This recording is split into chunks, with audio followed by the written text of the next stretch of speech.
노래 장미로 방송을 시작합니다. 공고를 해드렸죠. 지금 7시 2분이네요. 예. 좀 전에 사법 개혁에 관한 교수님, 방희석 교수님, 동국대 교수님하고 사법개혁에 관한 이야기를 나누었고요. 오늘은 후보님의 방송은 없고요. 나는 유권자다 방송은 좀 내일부터 시작하고요. 오늘은 이제 옆에 계신 언론노조 이강택 노조위원장님과 같이 언론에 관한 이야기를 해보도록 하겠습니다. 뒤에 보시면 여기 이렇게 보시면 여기에 최시중 얼굴이 있어요. 언론 자유 말살, 조중동 종편 특혜, 뇌물비리 몸통, 최시중을 구속하라. 지금 굉장히 화두가 지금 최시중 방통위원장이죠? 네, 방통통신위원장. 예, 4년 됐죠. 그렇죠, 예. 4년 됐죠. 잠깐만요, 소리가? 예, 4년 됐습니다. 예, 잠깐만요. 예. 예. 4년에 모든 일을 막 마무리를 짓고 또 그 비리가 터졌음에도 불구하고 지금 내려가고 지금 아무런 구속도 안 당하고 지금 그러고 있죠? 지금 병원에 입원해 있죠. 사실상 병원에 숨어 있습니다. 병원으로 조금 카메라 조금만 더 뒤로 해주세요. 그러니까 일종의 이건희 흉내를 내고 있는 거죠. 예. 우리나라 재벌이나 기타 권력자들이 대개 보면은 그 구속이 임박하거나 하여간 뭔가 검찰이 수사가 불가피해지거나 이런 단계에 가면은 이제 병원에 의탁을 하죠, 몸을. 예. 저기 이거 화면이 보시면 여기 보시면 아시지만 이게 너무 또 잘 잡아주셔야죠. 네. 좀 잘 잡아주세요. 예, 그대로 딱 놔주세요. 예. 그래서 지금 저희는 총론 방송을 하고 있는데 제가 아시다시피 언론노조위원장님도 아시다시피 2008년도부터 KBS 지킨다고 YTN, MBC 지킨다고 이 노트북 그때는 까만 노트북이었어요. 까만 노트북 들고 막 다녔었어요. 그러다 이제 좀 장쪽이 발전을 해서 카메라 들고 이제 또 방송을 하고 이제 이렇게 좀 지금 도움을 얻고그래서 이런 스튜디오 방송도 시작을 했습니다. 정말 언론 때문에 제가 방송을 시작을 했고 아직도 KBS가 친정 같아요.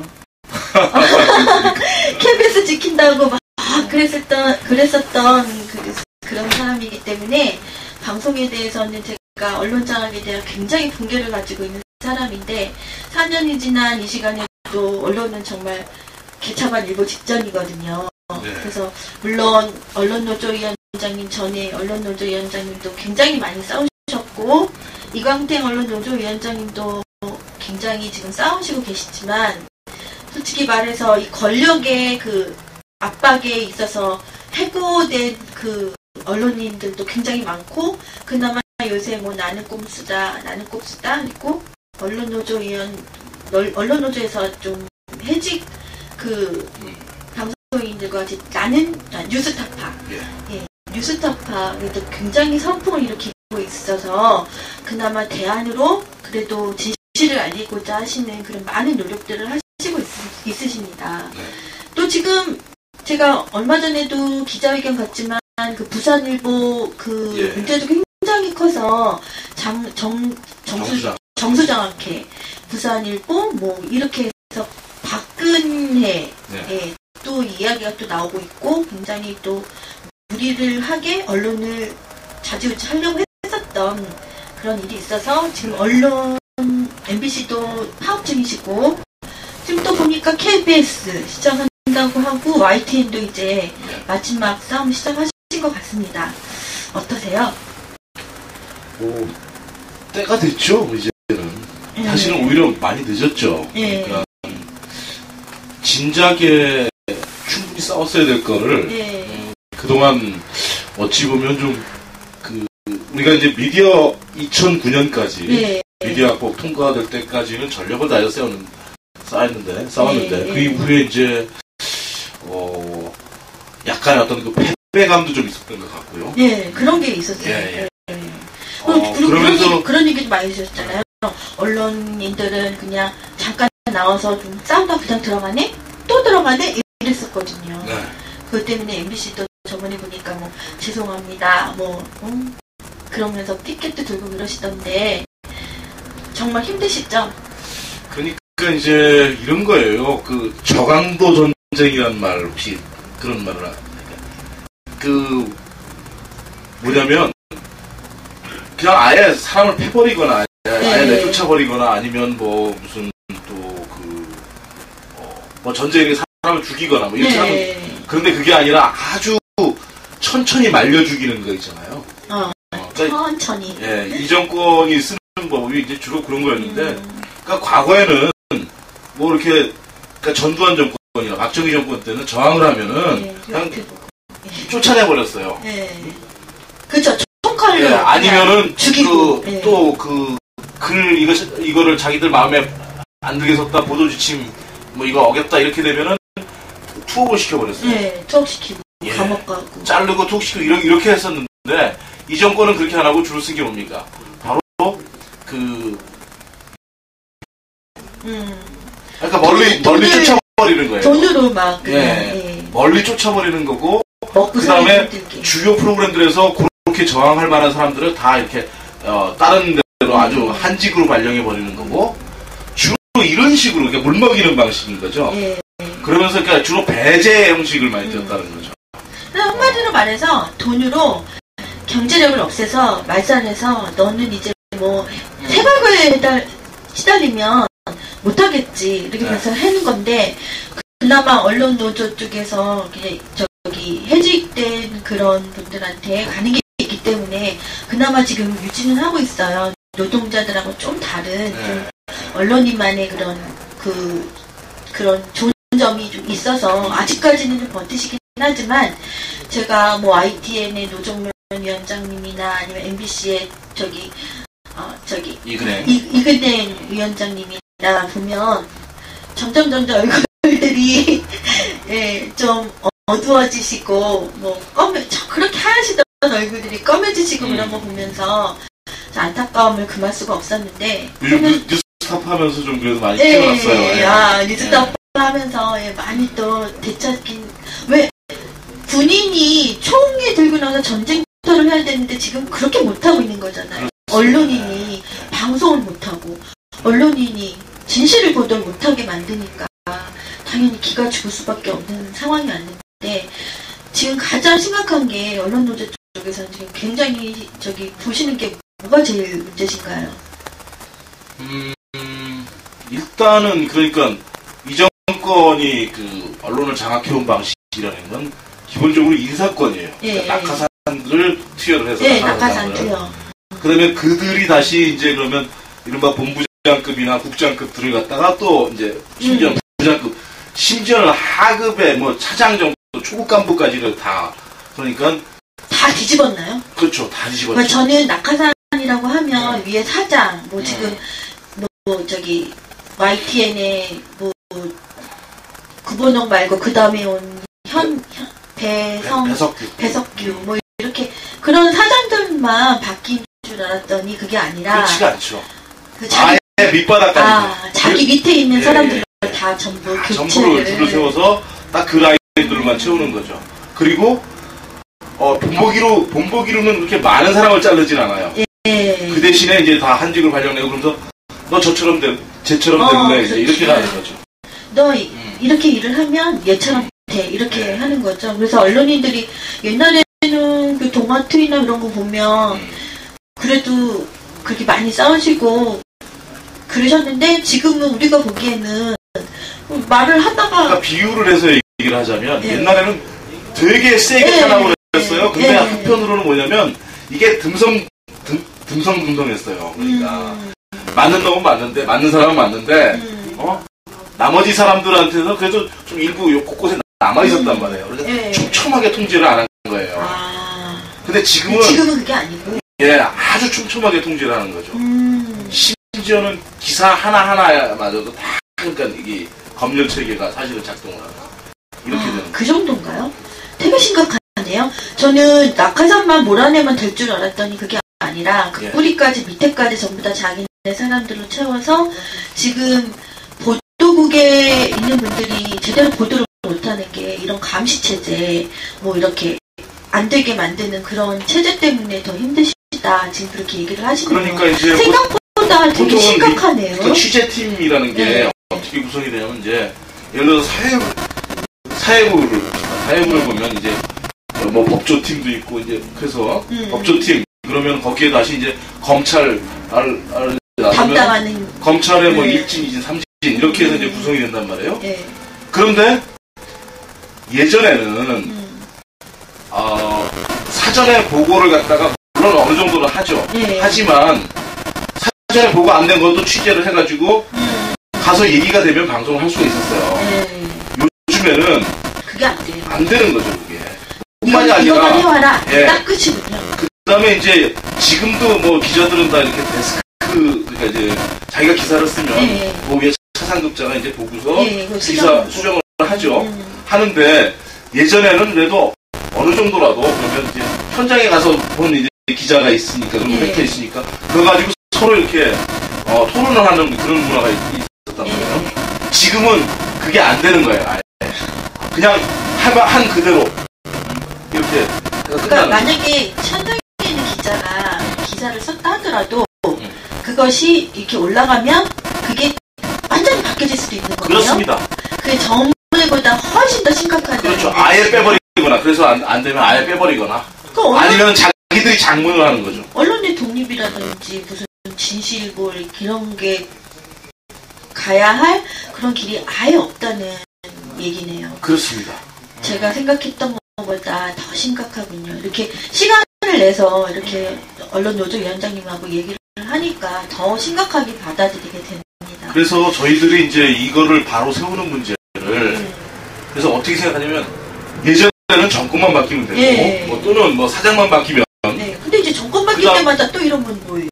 이제 그래서 큰 틀의 개혁을 우리가 많이 얘기를 했잖아요. 근데 지금은 물론 큰 틀의 개혁도 필요합니다. 근데 더 나가서는 뭐냐면 아주 이런 그 관행들, 구조들, 작업의 구조들 아주 세세한 것까지 전면적으로 바꿔야 된다. 그리고 사람을 바꿔야 된다. 사람을 바꿔야 사람도 예전처럼 뭐 사장 하나 바꾼다고 되는 문제가 아니라 이 아까 말씀드렸던 이 이른바 구역 라인들 있지 않습니까? 이거를 거의 통째로 드러내야 되는 이런 문제예요. 할 일이 엄청 많군요. 정말 이렇게 심각한 지금 지경에까지 언론이 왔습니다. 그래서 저도 맨날 그 언론인들 따라다니면서 파업하면은 따라다니고 정말 힘들게 진짜 KBS 때는요. 제가 교통이 너무 안 좋아서 정말 사비로 택시 타고 왔다 갔다 했었는데 나중에 진짜 부담이 되는 거예요. 정말 심각하게 그렇게 갔었었는데 그나마 KBS 새노조가 조금 잘 되셔서 그나마 마음의 위안을 받았어요. 근데 KBS 아직도 새노조는 승리했다 하시더라도 안에서는 또 많은 억압을 받고 계시고 또 다른 보도를 할 수 있는 길이 없어서 이런 게 많은 것 같습니다. 첫 번째는 지금 언론의 형태, 지금 심각한 형태에 대해서 얘기를 했고요. 두 번째가 지금 심각한 게 여기 아까 보여드렸듯이 최시중. 이 문제 어떻게 해요? 이 최시중 4년 내내 그런 미디어 합법했지, 종편 만들었지, 자기네가 그 정권의 입맛에 맞춰서 해야 할 거 다 하고 결국은 비리를 저질렀음에도 불구하고 내려가서 본인이 그냥 사임을 해버리고 지금 병원에 있다며요. 이거 어떻게 구속해야 되지 않을까요? 당연하죠. 당연하죠. 진짜. 이런 거죠. 그러니까 취중 저 사람이 뭐 저는 사실 저 사람이라고도 얘기하고 싶지 않은데 저자가 저자가 해온 거는 사실은 방송장악위원장이잖아요. 무슨 방통위가 아니라 그런 거고 이 저자가 그러니까 방통위원장의 어떤 권한을 이용해가지고 방통위원들에서 여기가 이제 다수를 점하니까 여당이 그러니까 그래서 거기서 다시 그 KBS 이사를 선임을 하죠. 이제 이사를 추천하면 그걸 이제 뭐 형식상 대통령이 선임을 하는데 실제로는 뭐 방송에서 하는 거죠. 이제 이렇게 자기 그리고 인사로 KBS 이사들이 그렇게 그렇게 되면, 공영방송 이사들이 그렇게 되면 다시 이제 사장을 그럼 안 치고. 네. 그럼 그 사장이 이제 그 밑에 간부들을 이렇게. 네, 또 줄줄이 밑에까지 자기네 사람으로 만들고. 이렇게 한 그 원흉인 거죠, 사실. 저 네, 사람이. 진짜 원흉인데. 총지휘자고. 완전히 제가 미디어학법 난치기 하고 재작년인가요? 말에 미디어학법이 난치기가 돼야 종편도 할 수 있고 그러는데 막 웃고 있는 최수중의 엄마의 그 사진을 보고 정말 분개를 안 할 수가 없었어요. 아, 내가 이제 한 일을 다 했구나. 너무너무 좋아하는 그런 하하하 웃는 얼굴로. 그러니까 하더라고요. 기존에 있는 그 공영방송 내지는 이 방송은 그렇게 이제 그래서 일적으로 장악을 해 들어가고 그리고 그 다음에는 이제 그것뿐만이 아니라 새로 이제 조중동에게 이제 아시다시피 이제 종편을 해서 하나의 또 거대한 블록을 만들어서 이걸 아주 제도화를 시켜버린 거죠. 그러니까요. 네. 이걸 정권을 바뀌고 나서 종편을 없앨 수는 없다며요. 쉽지가 않습니다. 그건 왜냐하면 이제 이른바 우리 사회에서 그러니까 소위 법논리상으로 얘기하면은 그 법적 안정성 뭐 이런 문제가 있다고 얘기를 하는 거죠. 다시 뭐 우리 식으로 얘기하면 기득권이 발생해 있다는 거죠. 그러니까 이미 어찌됐거나 법이 통과를 했고 그 법에 근거해서 이제 사업체들이 만들어졌단 말이죠. 네. 그럼 그걸 갖다가 그냥 한 방에 없앨 수는 없다는 거예요. 그러면 적어도 어떻게요? 이전에 미디어 랩법 악법이 미디어 악법이 날치기 된 건데 이게 날치기라고 해도 그거에서 그럼 헌재가 다시 판결을 하든지 명백하게 또는 이 법을 추진하는 과정에서 뭔가 결정적인 하자나 무슨 이런 게 드러났다든지 또는 종편 채널을 갖다가 허가하거나 뭐 이제 일어나는 과정에서 적합하지 않은 거를 찾아야 되네요. 예, 뭐 유착관계 이런 부분은 아직 입증이 확실히 된다든지 뭐 돈을 주고 받았다든지 여러 가지 뭐 이런 게 있어야지만 그래야지만 이제 그걸 갖다가 뭐 취소를 할 수 있고 법 개정을 할 수가 있고 그러면 그렇게 되는 거죠. 요즘 이감태 언론노조위원장님 그러면 그나마 힘들다 하더라도 한 가닥의 뭔가를 잡고서 그거를 이제 부정하다라든지 낙인을 지금 찍혀는 있지만 정서적으로도 국민도 종편에 대해서는 좋지 않게 생각하지만 어쨌든 종편은 없어져야 되거든요. 지금 그렇죠. 그렇게 하기 위해서 한 가닥의 실마리는 있나요? 있죠. 그러니까 일단은 지금 이제 그동안 우리 이 아프리카의 시청자 여러분께서도 이제 다들 집에 종편 채널 삭제하셨죠? 네, 종편 채널 삭제 운동 일어나서 많이 그래서 삭제했어요. 실제로 지금 보면 종편에서 이번에 한반도 있죠? 네. 한반도 한다고. 맞아요. 막 엄청난 돈을 들여서 거리에 도배하고 인터넷 여기 포털 사이트에도 막 들어서 저는 그게 영화인 줄 알았어요. 아니더라고요. 종편이더라고요. 조선 종편이더라고요. 그거가 이제 엄청난 돈을 들여서 지금 그렇죠. 200억 이상을 들여서 하는 건데. 200억? 그리고 그 돈을 갖다가 워낙 크니까 이제 어떻게 합니까? 예를 들면 지금 한전 같은 공기업이요. 이런 데에 갔다가 그러니까 정치인들 동원해가지고 니네 협찬해라 이래가지고 협찬금으로 다 이렇게 그래서 한전의 자회사 돈으로 하는 건 하나도 없고 한전의 자회사 4개가 뭐 예를 들면 6천만 원씩 해갖고 2억 4천 뭐 이런 식으로 갖다가 받은 거죠. 그런데 문제는 뭐냐면 그렇게 해도 안 뜬다는 거죠. 다행히 안 뜨는 게 다행이에요. 안 뜬다는 거죠. 뭐냐면 우리가 이제 그동안에 또 불시청 운동, 뭐 채널 삭제 운동, 또 불참여 운동 이런 것들을 하면서 이건 나쁜 채널이다라고 확실하게 이제 이렇게 이미지도 형성해 가고 있지 않습니까? 그러니까 이건 정말 아주 꿀고수층밖에는 안 본다는 거죠. 그리고 또 어쨌든 그동안에 원래는 황금 채널 아시다시피 황금 채널을 하다가 지금은 그래도 조금 이제 변두리 채널 약간 변두리 채널 같잖아요. 그러니까 이제 그런 부분에 대해서도 주목도가 잡아졌고 제가 무슨 말씀을 드리고자 하는 거면 바로 이렇게 이들에게 주어지는 특혜들 이런 것들을 한 최소화해서 이렇게 팔다리들을 갖다가 이렇게 하나하나씩 그렇지. 그러니까 차단을 해가는. 그래서 스스로가 어떻게 보면 이제 버티지 못하고 괴멸하게 예. 만드는 그런 방법. 이런 것들 시민의 힘으로 할 수 있는 게 그거다. 그리고 실제 그게 얼마나 지금 효과를 발휘하고 있는지 모른다. 이런 말씀. 다행히 저희가 길거리에서 제가 KBS 수신료 운동한다고 진짜 그 노트북 들고 지금 삼성캠 하니까 그나마 좀 편한데요. 그때는 노트북 들고 이렇게 들고서 막 방송을 몇 시간씩 했어요. 정말 팔다리가 다 아플 정도로 막 그랬는데 정말 그런 것들이 힘이 돼서 그걸 또 나오셔서 그 추운 날, 여름날 그거 나와서 서명운동하는 거 쉬운 게 아닌데 그렇죠. 시민들이 정말 다 했거든요.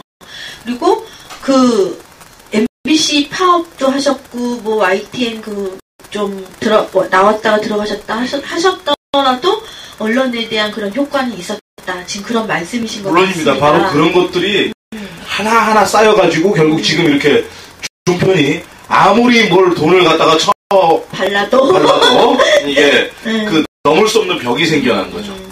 그래서 근데 이제 앞으로 이 부분이 예를 들면 지금도 그 의무재전송이 되고 있지 않습니까? 재전송? 재정송, 케이블을 채널 통해가지고 케이블 통해서 이제 이런 부분들 또 그 광고도 이제 그 보면 얘네들한테 지금 특혜가 여전히 주어져 있어. 참 미디어 뇌법에 그렇죠. 통과되면서 주어져 있고 그러니까 이런 것들을 갖다가 더 확실하게 끌어내는 특혜들을 끌어내는 그렇게만 되면 스스로가 아마 무너질 수밖에 없고 무너질 수밖에 없고 예를 들면은 이렇게 되는 거예요. 광고가 안 팔리면 얘네들이 제작비를 제대로 조달을 못하죠. 그렇죠. 돈이 없으면 아무것도 그렇게 되면 못하니까. 예를 들면 그 드라마 같은 거를 마음대로 제작을 못하게 돼요. 그리고 좀 허술하게 돼요. 그렇게 되면 더더욱 영향받게 돼요. 그렇죠. 이런 식의 어떤 그 우리로 보면 선수란 제대로 보면 악수란 이제 그거에 빠지게 만들어서 스스로 근데 이제 어쨌든 지금 정권 큰 차원에서 보면은 정권 교체 이야기를 안 나올 수가 없는데 그나마 정권을 바꿔서 그래서 이제 그 악순환을 더 크게 만들어서 정권 죽이고 언론 바로서기 해야 되는 건데요. 문제는 그래도 이 조중동 이 막강해에서 어느 순간에 또 붐이 일어날 수도 있기 때문에 그걸 견제를 꼭 해야 되는데 저는 이 잘못된 사람들에 대한 이런 심판이 제대로 이루어지지 않으면 그렇죠. 계속 그것들이 이어질 거라고 봅니다. 그래서 과거사 정리 안 돼서 그렇죠. 나라가 난리 나듯이 얘 좀 어떻게 그래서 사실 최세중이 구속 그렇죠. 언론 쪽에서는 어떻게 하실 기한 월요일날 그러잖아요. 지금 월요일날 저 최시중 구속과 그다음에 후임으로 지금 뭐 그 이계철 씨라고 이제 그 상당히 애매한 관료 하나를 갖다가 지금 그 낙하산 아닌가요? 그렇죠. 뭐 이제 이명박이 또 지명을 했죠. 그래서 그 내정 철회를 요구하는 그 기자회견을 월요일날 오전에 저희가 가질 거예요. 그리고 이미 그 최시중은 그 서울지검에다가 고발을 했고. 고발하셨어요? 네, 고발했죠. 고발했고 그래서 이제 그것도 그래서 근데 아직 수사에 제대로 착수를 안 하고 있어요. 네. 그래서 이걸 수사에 착수하는 것을 촉구하는 이제 이런 그리고 우리도 이제 최시중에 대해서 지금 사실은 계속 그 팩트들을 모으고 있어요. 최시중에 예를 들면 정용국을 통해서 어떻게 그 돈질을 했는지 뭐 그다음에 직접 또 누구에게 얼마를 줬는지 원전 어디서 이런 것들을 이제 고발장에도 이제 부분적으로 명시했습니다만 확실하게 그리고 또 추가 사실은 어떤 게 있는지 해서 만약에 검찰이 제대로 이걸 갖다 수사하지 않으면 우리가 그걸 가만히 있지 않겠다. 그리고 깔 겁니다. 우리가 깔아서 검찰 수사를 더 이끄는 형태로 이렇게 이제 만들어낼 겁니다. 그리고 총선 끝나고서는 당연히 청문회 해야죠. 이거. 청문회에서 구속을 시켜서 심판을 받게 해야 돼요. 그렇습니다. 심판을 안 받으니까 이런 일이 계속 일어납니다. 친일파 청산 앞에서 친일파 청산 앞에서 나라가 지금 골로 가고 있듯이 이 최세중 여러분 꼭 구속시키고 심판받게 우리 국민들도 많은 신경을 써주시기 바랍니다. 또 두 번째 문제가 지금 제일 문제가 되는데 저번에도 기자회견을 좀 갔었는데 아까 말한 정수장학회 문제, 네. 부산일보 문제, 네.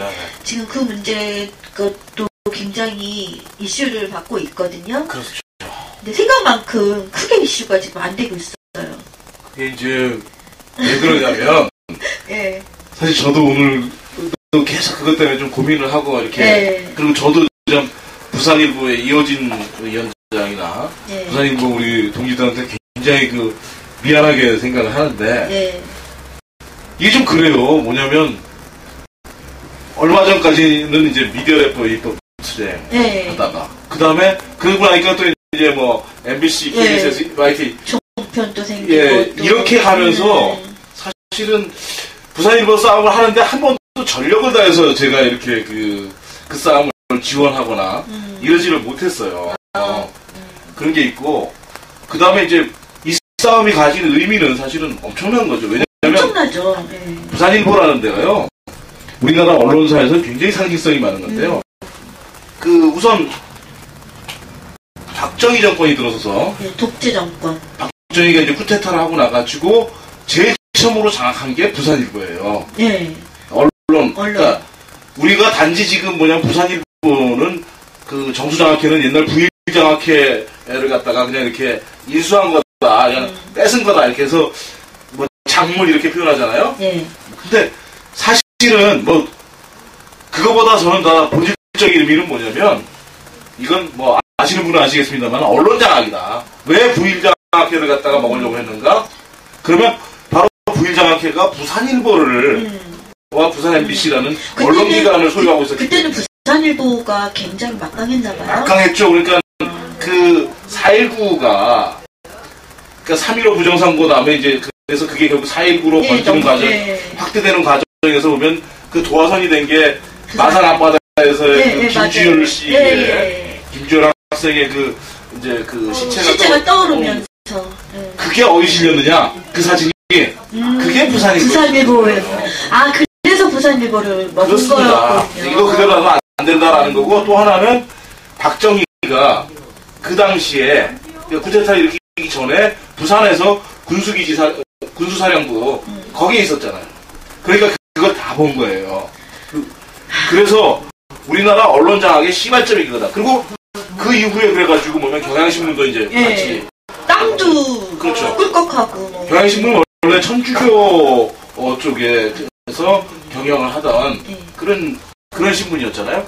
그런데 그리고 아시다시피 그 4.19 혁명 이후의 국면에서 상당히 그 뭐랄까요 이 반박정희 그리고 진보적인 어떤 그 논조를 계속 견질했었단 말이죠. 그러다가 꾸준히 이야기. 그러니까 그걸 갖다가 뺏어버린 거예요. 뺏어서 정수재단에다 갖다가 처박은 거예요. 이거는.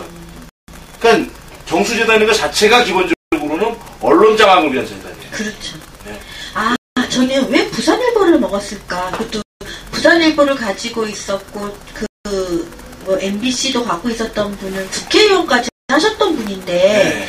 국회의원을 하셨던 분을 어떻게 그렇게 몰래 이렇게 데리고 가서 감금하다시피 해놓고 나중에는 그 시기까지 그 조정을 해서 분명히 날짜도 틀려서 그렇죠. 나중에는 뭐 아니다라는 식으로 넘어갔다고 자발적으로 한 것처럼 보이기 위해서 네. 날짜를 조작을 해서 20일을 날짜 조작했다고 그러던데 그렇게 되면 이 그 독재 박정희의 딸인 박근혜도 지금 대선을 바라보고 있으니까 이런 사람에 대한 그 시선을 잘 봐야 되거든요. 그렇죠. 이런 사람이 독재자의 딸이었고 그리고 거짓말을 밥 먹듯이 하는 사람이 또 이명박 정부에 이어서 또 대권을 잡게 되면 언론이 또 무사할 수 있을까?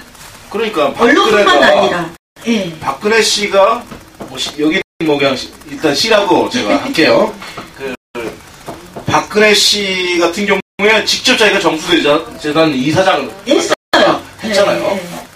사했고 그러다가 이게 이제 2005년도에 이제 과거사 청산 역사 청산 움직임들이 계속 이제 그 기운이 높았잖아요. 이렇게 돼서 이제 그 국정원 과거사위원회 또는 과거사 우리 그 뭡니까 과거사 청산위원회인가요? 친일 청산 과거사 청산과 형사를 위해서 만든 그런 위원회가 있었죠. 위원회가 있었죠. 근데 거기서 다 죽여버렸잖아요. 거기서 다 명명백백하게 조사하니까 다 나오잖아요.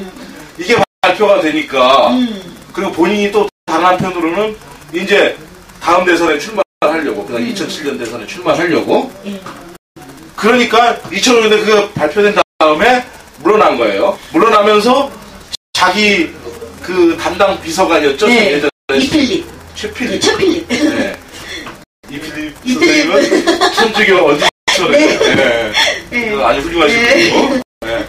최필립을 내세워서 지금 아닌 척하고 있어요. 그렇죠. 그러니까 뭐냐면 지네 아버지가 자기 아버지가 강탈한 물건을 다른 사람 지가 계속 자기가 소유하고 있었던 거예요. 네. 이어받아서 소유하고 있다가 이거 갖고 야 이거 너네 아버지가 훔친 거야 이걸 강탈한 거야 라고 하니까 자기 그 뭐랄까 자기 측근한테 야 이거 네가 좀 맡아갖고 있어 이렇게 한 거란 말이죠. 그렇죠. 네. 근데 지금 그 뭐라 그래야 되나 또 한 부분에 있어서 저번에 SBS 뉴스에도 나왔는데 자기를 음해하기 위해서 그런다 뭐 이런 식으로 얘기를 하는 게 좀 그 법원에서는 판결을요 그 박근혜가 맨날 출근은 안 했지만 그래도 출근을 해서 그거를 일을 했다라는 것 때문에 돈 배임이 아니다. 돈 배임이 아니고 뭐 그런 걸로 뭐 무죄다 이런 식으로 나왔다고 갑자기 그게 아님에도 불구하고 이게 분명히 작물이고 뺏은 거에 대한 그 무죄가 아닌데 제가 보기에는요. 그렇죠. 그런데 지금 한번 그런 무죄를 받았다고 슬쩍 정수장학회하고 부산일보에 대한 그 소유를 뺏은 게 아닌 것처럼 호도를 하더라고요. 그렇죠. 그게 참 답답합니다. 그러니까 뭐냐면 이런 거죠.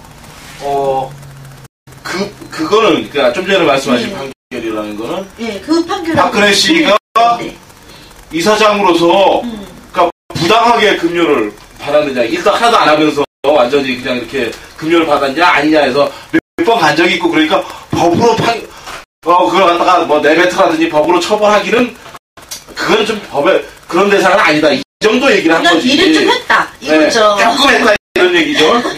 아니 요만큼 했다 이런 얘기지. 더 이상 다른 얘기가 아닌 거예요. 그렇죠. 그 다음에 지금 근데 보세요.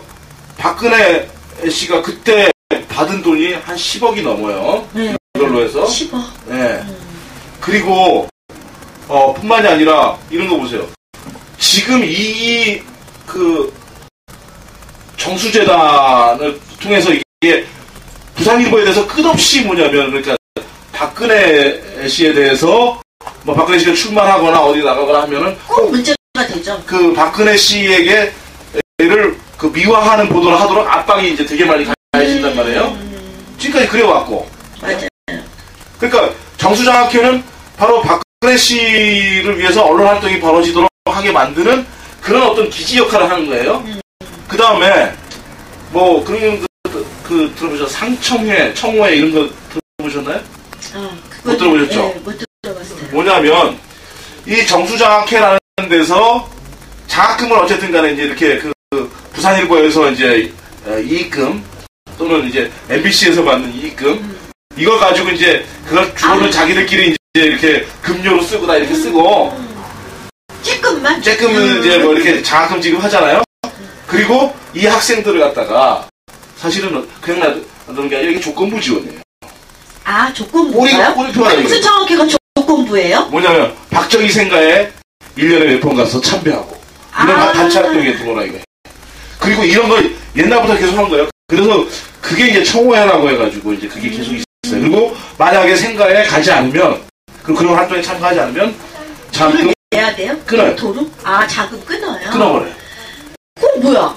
그러니까 그러면서 애들을 갖다가 세대도 아니고 박정희 신도로 만드는 거죠. 세대도 아니고 그러니까 지금 세대를 길러내는 거예요. 그 다음에 옛날부터 그 작업이 되풀이 돼가지고 이게 이제 나중에 어떻게 되나 보세요. 그러니까 제가 트윗에도 한번 쓴 적이 있었는데 뭐 현경대라든지 신승남이라든지 검찰총장 했던 뭐 국회의원 했던 뭐 현경대라든지 김기춘 옛날에 그 한나라당 유명했죠. 추원복국 사건에. 이런 자들을 우리 바로 그 출신이에요. 그러니까 다 이자들이 뭐 법조계 또 정치권 이런 데로 가는 거예요. 가서 얘네들이 계속 모임을 해요. 그래가지고 그 유신체제를 갖다가 기본적으로 여전히 찬양하고 미화하고 그리고 박근혜 쪽에 줄을 대는 그리고 그것을 엄호하는 그런 세력들이 결집하는 어떤 기기로 쓰이고 있는 거예요. 그렇군요. 돈 가지고 이게 사실은 그러니까 무슨 말이 그러니까 장악해고 그 재단이지 자기 이권을 위해서 실제로는 유신 세력 은거지 그 본거지 뭐 이쯤 되는 거예요. 그게 청호예요? 네, 청호회. 청호회. 상청. 제가 삼성에서 장학재단으로 뭐 이렇게 장학금을 주면서 떡검을 키웠다 이런 거랑 별반 다르지가 않네요. 그리고 그 규모가 장난이 아니에요. 그러니까 뭐냐면 이게 수십 년 된 거잖아요. 네, 수십 년이죠. 예, 그렇기 때문에 규모가 뭐 상청회 같은 경우는 뭐 38,000 막. 그래서 기본적으로 박근혜 하면은 지지 세력이 그렇게 있는 것이고. 그러니까 바로 이런 거기서 나오는 돈, 거기서 결집된 인맥, 사방으로 퍼져가 있는 인맥 이런 것들이 바로 사실은 뭐 박근혜 그럼 우리가 되게 뭐 약간 뭐 신비한 어떤 역량을 가진 듯 하게 얘기를 하지만 그것의 실체가 보면 뿌리에 있는 건 이런 것들이잖아요. 정수정학회가 뿌리군요. 그렇죠. 아, 열받네.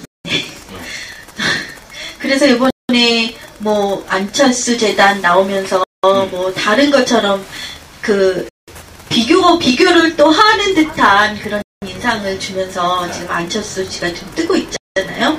이제 또 다른 문제라서 대선 쪽으로 이야기하면 잠깐 그래서 제가 얼마 전에 저기 뭐야 서울시 교육청에 가가지고 서울시 교육청에 가서 감사 청구를 했어요. 정수장학회에 대해서. 아 맞다. 제가 그날 못 갔는데 맞아요. 기자회견은 왜냐면 이거는 장학재단이 아니다. 장학재단으로 볼 수도 없고 정상적으로 운영되고 있지도 않다. 그러니까 이거 설립인가를 취소하든지 감사를 해가지고 실태 저거 해서 취소하든지 해달라라고 이제 청구를 했고요. 그리고 아마 계속 제가 청구하면서 그걸 촉구하는 그 감사 처분을 빨리 하도록 하는 이제 그런 거를 계속 할 생각이에요. 그리고 그게 정말 그게 뿌리기 때문에 그거를 자꾸만 건드려야 되네요. 그렇죠. 그리고 더 나아가서는요. 저는 이렇게 생각해요. 이 정수재단, 정수장학회라는 거는 뭐 아시다시피 이제 유족분들이 그 김지태 선생님 유족분들이 계시잖아요. 그래서 의의를 제기하셨죠. 그분들이 어떻게 지금 얘기하시냐면 자기들이 그렇다고 갖겠다는 거 아니다. 제대로 사회에 하라고 하고 이름만 좀 같이 받고 하여간 자기 그 김지태 선생의 뜻을 살려서 제대로 된 장학재단으로 만들었으면 좋겠다라는 거거든요. 그러니까 저는 이거는 그렇다면 정말 그렇게 환원해가지고 사회 환원해가지고 제대로 된 장학재단 만든 것까지가 목표다. 그리고 그 운동을 벌여나가야 된다고 생각을 해요. 그리고 당연히 그렇게 되면 장학재단이면 당연히 언론에 대해서 더 이상 소유하면 안 되는 거 아니에요? 토출하면 안 되죠. 그럼 편집권 동의 확실하게 하고 그리고 지금 정수장학회에 보면 최필립 비롯해가지고 옛날에 박근혜 씨가 이사장 할 때 이사가 5명인데 그중에 3명이 저기예요. 그때 사람부터 그대로예요. 거기에 다 들어가 있는 거. 지금도 그대로 그냥 연임하면서 계속 그렇게 하는 거고. 그냥 거기서 몸만 쏙 빠져나온 박근혜가 아닌 척하고 있는 거네요. 나머지 2명은 최필립 씨가 그 외교부에서 데려온 자기 측근들 둘이고요. 이렇단 말이죠. 이거 가지고 무슨 그래서 여기도 싹 갈아야 되고. 근데 언론에 나와가지고 자기를 음해하는 세력들이 뭐 어쩌고저쩌고 하는 거 보면 참 어떻게 그래도 이 나라의 뭐 퍼스트 레이디? 아니 퍼스트 레이디? 이 나라의 한때는 뭐 그래도 대통령이 딸로서 뭐 공주대접을 받으면서 수적공주라고 그렇게 또 하고는 있지만 정치 교육을 또 받았다고 하더라고요. 그래서 제가 보기에는 사실은 그런 문제들이요. 보면 그 대개가 다 지금 그 조중동 예. 조중동이 그러니까 그런 식으로 자꾸 신비화시키는 거예요. 그리고 아우라를 만들어주는 거예요. 그러니까 형광등 100개 이렇게 정평 그거 보고 정말 어이가 없었는데. 그러니까 자꾸 그런 식의 신화를 만드는 거예요. 사실은 뭐냐면 근데 저는 그렇게 생각해요. 아니 이제 나중에 이건 대선 때 검증은 다 나올 얘기지만은 예를 들면 최태민 목사 아시죠? 네. 예? 그건 되게 민감한 문제라고 얘기하던데요. 오늘 구체적으로 그거에 대해서는 말씀 안 드리겠는데 아니 그러면은 그렇게 지도자 수업을 잘 받은 사람이 그런 작자들한테 하고 같이 놀아갑니까? 그게 말이 안 되는 거죠. 응? 거기다가 방북해가지고서 행정 갖고도 심지어 우익들 내에서도 말이 많잖아요. 그러면 제대로 지도자 수업 받은 사람이 그건 말 안 되는 거죠. 그러니까 이런 식으로 사실은 뭐냐면 그 분위기를 몰고 가고 그런 것들을 띄우는 그렇게 프레임을 만드는 거예요. 거기에 우리가 속으면 안 된다. 저는 그렇게 생각해요. 김태민 목사 얘기하니까 되게 민감해서 최태민이. 최태민인가요? 그거는 안 알려졌거든요. 그리고 또 그건 또 묻혀졌어요. 나중에 심지어 말하면 이렇게 하면 또 어쩌고저쩌고 고소를 할지는 모르겠으나 이건 다 끝난 이야기고 그렇게 할지는 모르겠으나 어쨌든 개독이에요. 목사라고 하기는 좀 그렇고 정치계 쪽으로 이용을 한 거기에 뭘 말려 들어간 박근혜라고 할 수가 있거든요. 그것도 뭔가 마음을 다 해서 그렇기 때문에 이런 부분에 대해서는 또 묻은 거예요. 언론이 조용히 묻어버린 거예요. 그런 거 묻고 또 막 이렇게 아까 아우라 얘기한 것처럼 신비하게 만드는 건 펼쳐주고 그래서 또 하나의 제2의 박정희를 만들려고 계속 노력을 하고 있고 지금이 또 클라이막스예요. 아니 저는 이렇게 얘기하고 싶은데 지금 우리가 다 이명박이라고 얘기하면 치를 떨지만 박근혜 하면 조중동이 예를 들어서 2007년도 국면에서는 이명박에 대해서 어떻게 했습니까? 아주 그냥 대단한 그런 거죠. 저희가 그래서 조중동 운동이 10년 동안 그렇게 일어났는데 그 단기간에 그 광우병 촛불로 인해서 완전히 그게 완전 10배 효과를 해버렸잖아요. 그게 어떻게 노무현 정권에서는 뼈 한 조각만 나와도 난리치던 언론이 어떻게 360도로 바뀌어서 그렇게 달라질 수 있느냐. 그러면서 완전히 그 조중동의 실체가 드러났고 친일파의 뿌리라는 게 드러났고 또 언론에서도 노력하셨고 촛불시민들도 노력하셔서 친일파의 문제, 언론의 중요성 그리고 언론은 어떻게 지금까지 장악을 했는지 종편의 문제까지 지금 끊임없이 이야기를 했습니다. 이제 두 번째 지금 부산일보 문제, 정수장학회 문제를 한 번 더 되짚어 봤어요. 그러면 부산일보는 아직도 많은데 부산일보 한 얘기 너무 많아. 부산일보는 지금 어떻게 싸우고 계세요? 지금 이 세력 보수 이런 끈질기 세력하고 수국골통의 세력하고 싸우는 게 만만치가 않은데 부산일보의 이호진 지부장 위원장 지금 징계되고 계시죠? 해고가 됐어요. 징계가 아니라 해고예요? 해고가 됐어요. 해고가 또 해고 노동자 언론 노동자 또 한 명 생기셨고. 근데 이호진 이 위원장이 굉장히 대단한 사람이에요. 대단하죠. 그러니까 심지가 굳은 건 당연한 거고 워낙 사람이 좋기 때문에 그리고 신망이 깊기 때문에 부산일보가 벌써 지금 이 싸움을 시작한 지 석 달이 됐거든요. 벌써 석 달이고요. 그런데도 불구하고 전혀 흐트러짐이 없어요. 내부에서. 다행입니다. 굉장히 그리고 그다음에 또 한 사람 지금 부산일보 편집국장을 하는 이정호 국장. 이 양반이 또 아주 훌륭한 사람입니다. 그러니까 이 양반이 뭐냐면 부산일보의 이 상황에 대해서 제대로 알리는 그 기사를 그걸 내보내야 된다. 이거는 기사로 가치가 있다. 그래갖고 이제 최필립 씨하고 대립을 했다가 결국은 저쪽에서는 지금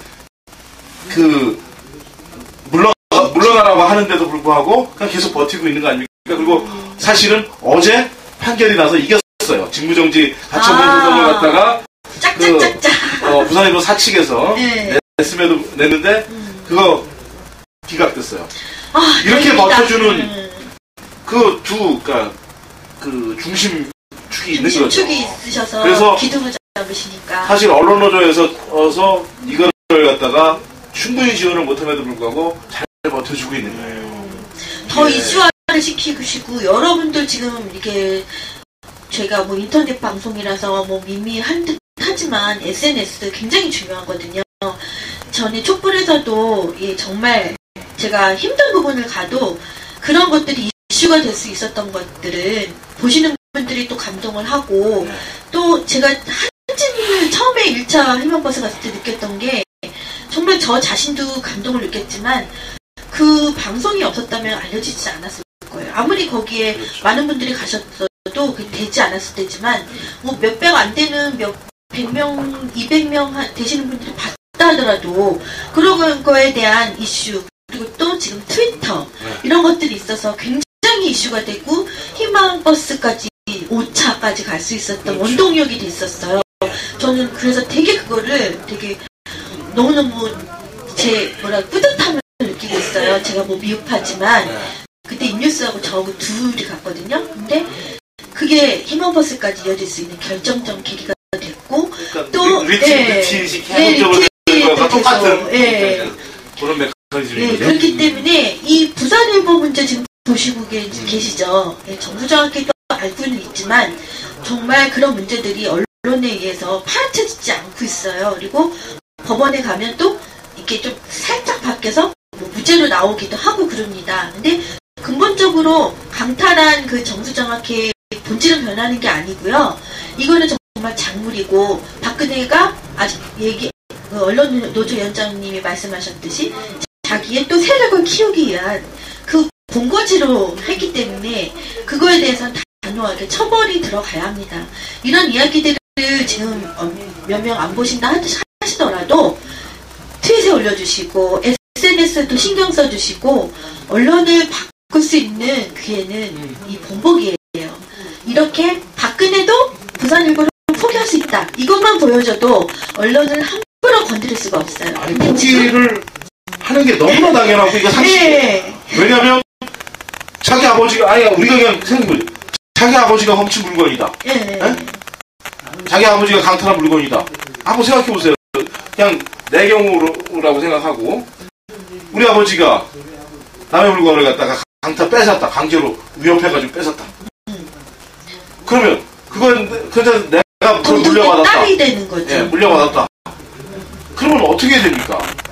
그 당연히 돌려주는 건 당연한 거고요. 좀 양심이 있으면 돌려줘야 돼요. 그동안에 최소한의 자기가 그걸로 인해서 누렸던 이득 같은 게 있으면 반환해야 되는 거고요. 그 다음에 가서 사실은 100배 사죄를 하는 것이 그 죄를 청하는 것이 그게 인간으로서 도리입니다. 인간의 도리이기도 하고요. 최소한의 인간의 나라의 지도자가 되려면 그렇게 해야 해요. 그러니까 나라의 지도자 이전에 한 개인으로서도 양심이 있다면은 당연히 그래야 되는 거예요. 네. 그런데 맞습니다. 저 사람 저렇게 안 하고 버텨요?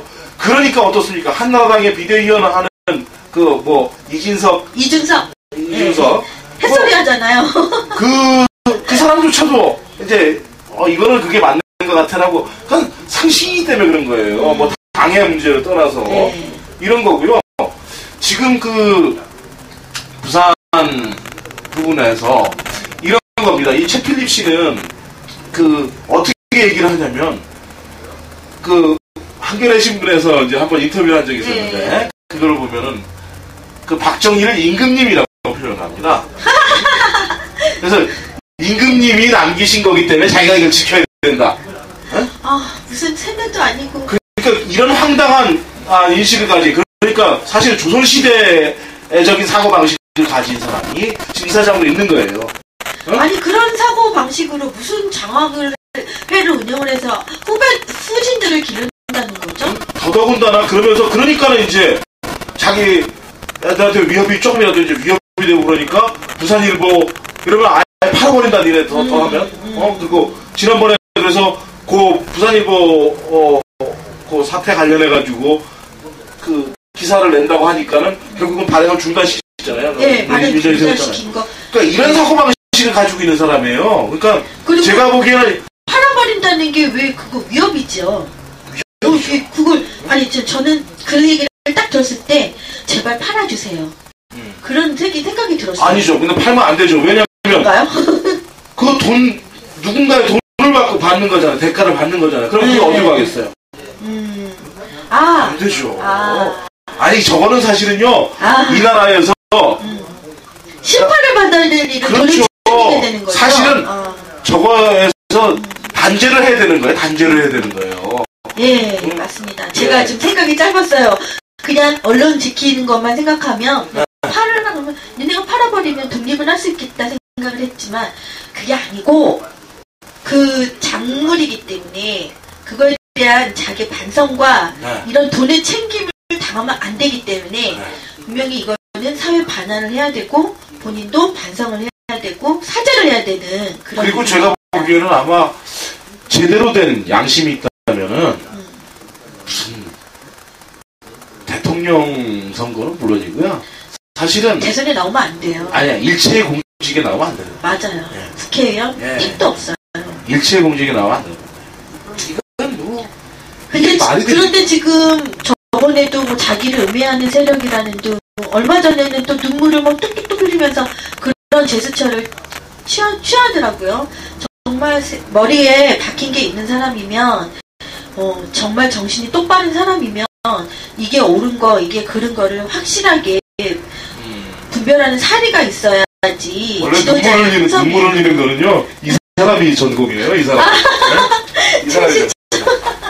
이 사람은요 뭐 이번에도 그렇고 뻑하면 병원 가나요? 아니 뻑하면 갔다 울먹울먹하고 뻑하면 그리고 이 사람은 자기에 대한 어떤 그 뭐랄까요? 저는 좀 정신병 아닌가 싶은 생각이 있는데 그래요? 거죠. 예를 들면 자기는 그 동아일보 출신이잖아요. 네, 동아일보 있을 때 그 기사 이렇게 돈 받고 기사 써가지고 대가로 기사 받 그래서 그 뭐야 그때 구속됐었단 말이에요. 예. 그런 사람이 무슨 방통위원장을 아니 근데 남들한테 얘기하기 뭐라고 얘기하는 줄 아세요? 남들한테는 자기도 언론민주화와 관련돼가지고 구속당한 탄압받았다. 이렇게 이 사람은 하여간 제가 보기엔 정신병입니다. 저는 한마디 말해서 머리도 정신병이지만 양심을 팔아먹었어요. 양심 저 사람은 있을까? 양심이 없으니까 지금 병원에 가서 분석을 안 하고 있겠죠? 아마 어쨌든 최시중은 구속을 하고 심판을 그렇죠. 받아야 하고 정수재단은 정수재단은 환원이 돼야 되고 박근혜는 사죄를 해야 되고 대권에 아니면 공직에 나가지 말아야 되는 게 정석입니다. 그렇죠. 세 번째 지금 파업이 MBC도 들어가고 YTN 그 KBS 지금 다 줄줄이 또 하고 있습니다. 이번 주 금요일인가요? MBC가 콘서트 하더라고요. 그렇죠. 예, 뭐 국민 콘서트 그래서 또 많은 분들이 와서 콧불제로 해서 뭐 전에 나는 꼼수다 콘서트처럼 또 탁현미 씨가 또 주최를 해서 하는 거 있더라고요. 국민적 공감을 받기 위해서 시작을 하시고 되게 좋은 취지입니다. 근데 내부에서 정말 힘들게 싸우시는 거 그 부분에 대해서 언론노조 위원장님으로서 바라보는 시각 그리고 어떻게 풀어가야 되는지 그거에 대한 이야기를 좀 해보실까요? 사실 많이 이제 그 시민 여러분들께서 이제 많이 늦었다는 많이 늦었다는 얘기 하시죠. 특히 이제 작년 같은 경우에 참 보면 그 PD 수첩 관련해서 이제 뭐 최승호 PD나 이런 다 이겼어요. 쫓겨나고 이렇게 됐을 때 또는 뭐 작년에도 사실은 그 공정방송 관련해갖고 단체 협약 이런 것들을 아예 김재철이 다 뭉개버렸을 때 사실 이럴 때 싸웠어야 되는데 근데 이제 그 여건이 안 됐었나요? 그때? 조금 좀 쉽지는 않았죠. 그러니까 뭐냐면 이런 건데요. 방송사가 뭐 이런 얘기 좀 어떨지 모르겠습니다만 방송사에는 굉장히 다양한 집단이 있어요. 네. 직종이. 네. 그죠? PD, 기자, 뭐 엔지니어, 뭐 행정, 사무. 예, 등등 여러 이제 직종이 있단 말이죠. 그러니까 이런 거예요. 저들이 일종의 분할 지배들을 디바인드라는 거예요. 여기서 PD 수첩 사태 났다 딱 그럴 때는 예. 이제 그 PD 파트 거기만 딱 이게 이제 저기를 하고 나머지에 대해서는 잘해줘요. 이런 식으로 또 그런 데 가서 김재철이가 특기가 뭔지 아세요? 가갖고 경력금을 갖다가 엄청난 액수를 뿌리는 거예요. 부서마다 다녀서. 이런 식으로 이제 분할집에서 완전히 한마디 말해서 노동자들을 분리시켜놓고 네네. 뭐 비정규직, 정규직 이렇게 해놓듯이 그렇죠. 그 언론의 노동자들을 이렇게 해가지고 얘는 좀 탄압을 해서 진실을 보도 못하게 하고 얘네는 또 이렇게 살살 구슬리는 회유 작전을 하는군요. 그렇죠. 그리고 이제 9월달 같은 경우도 보면은 어떤 거냐면 노조 집행부에 대해 가지고 그러니까 단체 협약 이런 부분이 사실은 모두에 대한 일이잖아요. 네. 근데 이거는 노조 전임자 또 너희들 뭐 노조 이거 별거 아닌데 노조의 단체 협약 별거 아닌데 이런 거 갖고 뭐 그러냐라는 식으로 아주 그런 플레이들을 내부에서 그런 어떤 여론 조작이랄까 꼼수들을 잘 부리죠. 그게 연명해 오는 방식이. 그게 또 통하는 거죠.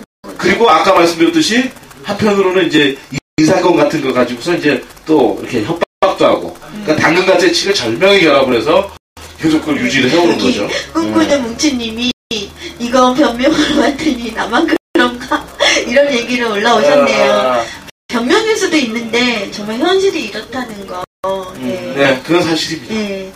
그래가지고 욕도 많이 먹었잖아요. 예. 솔직히. 그래서 그리고 물론 비판을 많이 받죠. 네. 받아야 되고 저 역시도 그런 부분에서 아쉬운 점도 많고 사실은 그런데 그러다 보니까 이제 이게 전체 그 직종이나 부문 간에 이걸 다 이렇게 잘 아울러서 하나로 모으기가 그동안에 좀 쉽지가 않았던 부분이 있어요.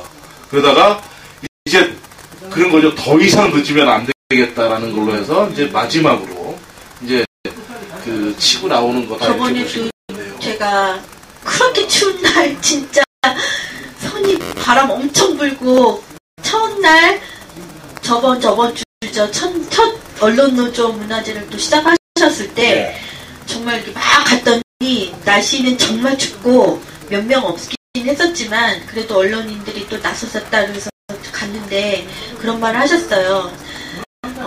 많은 욕을 먹고 이제 나와서 마지막이다. 더 이상 갈 데가 없다. 마지막이라고 생각한다. 이런 얘기를 하시더라고요.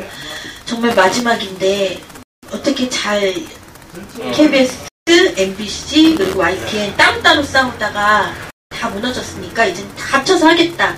그런 얘기도 하시더라고요. 언론노조에서는 지금 어떤 계획들을 갖고 계세요? 그 전에 이제 아까 한마디 더 하면 이제 그런 사정들이 있었고 그랬는데 이번에 나서게 이제 이렇게 마지막 싸움 종교 투쟁으로 나서게 되면은 사실은 그 직접적인 계기가 된 건 이거예요. 한미 FTA 한미 FTA 이제 투쟁들을 계속 했었잖아요. 반대 투쟁들을 그 과정에서 그러니까 시민 여러분들한테서 이제 되게 이제 진짜 현장에서 욕을 많이 먹은 거죠. 네. 맞아요. 나가고 KBS 오면 너네 나가 이랬어요. MBC 나가 막 MBC까지 나갔어요. 그러니까 MBC가 그동안에는 배척을 안 당하다가 거기서 결정적으로 이제 함께 배척을 당하게 되면서 정말 이건 아니구나라는 생각, 위기의식 이런 것들이 이제 크게 발동을 한 거죠. 그런가요? 그게 굉장히 사실 컸어요. 그러면서 이제 아시는 분은 아실 텐데 내부 게시판에 보면은 이제 현장 취재를 갔던 기자들이나 또는 카메라 기자들이나 이런 사람들이 돌아가서 이제 어떻게 현장에서 내가 어떻게 당했는가 그리고 내가 왜 이렇게 당해야 되는가 그리고 또 되게 좀 당하시면서 좀 억울해도 하셨어요. 그렇죠. 이제 그리고 정말 우리는 이제 시민사회로부터 결정적으로 신뢰를 받지 못하는 이런 위기에 와 있다. 이제 이런 것들 것들이 이제 하면서 그게 많은 사람들한테 이제 내부에 있는 많은 성원들한테 이제 그 파급력을 이제 가지게 됐던 거죠. 그런 게 있다고 봅니다. 그리고 앞으로 싸움은 저는 그렇게 생각합니다. 그러니까 뭐 내일 이제 당장 내일 저녁 7시부터 YTN 앞에서 촛불문화제 하잖아요. 내일 YTN이라고 하더라고요. YTN. 여기에 이제 그 3.4 공투위가 내일 처음으로 제대로 결합하는 촛불 집회예요. 가야 되는데. 그리고 요게 끝나면, 그 촛불문화제가 끝나고 나면 같이 이제 제가 주재를 해서 회의를 할 거예요. 회의를 해서 향후 스케줄들을 이제 좀 미세하게 이거 조정들을 한 것도 조정하고 공동 프로그램들은 어떤 것들을 만들어낼 건지 이런 걸 할 거예요. 예를 들면 지금 이제 KBS가 다음 주에 파업 찬반 투표 본투표가 들어가죠. 다음 주에요. 들어가고 YTN은 이번 달 지금 이제 그 중노위에 이제 쟁의 그 조정 신청을 했어요. 근데 이게 잘 안 되게 되면 가능성이 높고 그렇게 되면 이달 말부터는 이제 합법적인 파업이 가능해요. YTN은. 그러니까 늦어도 이달 말 다음 달 초에는 뭔가 세 군데에서 동시에 이제 연대 파업이 가능해지는 겁니다.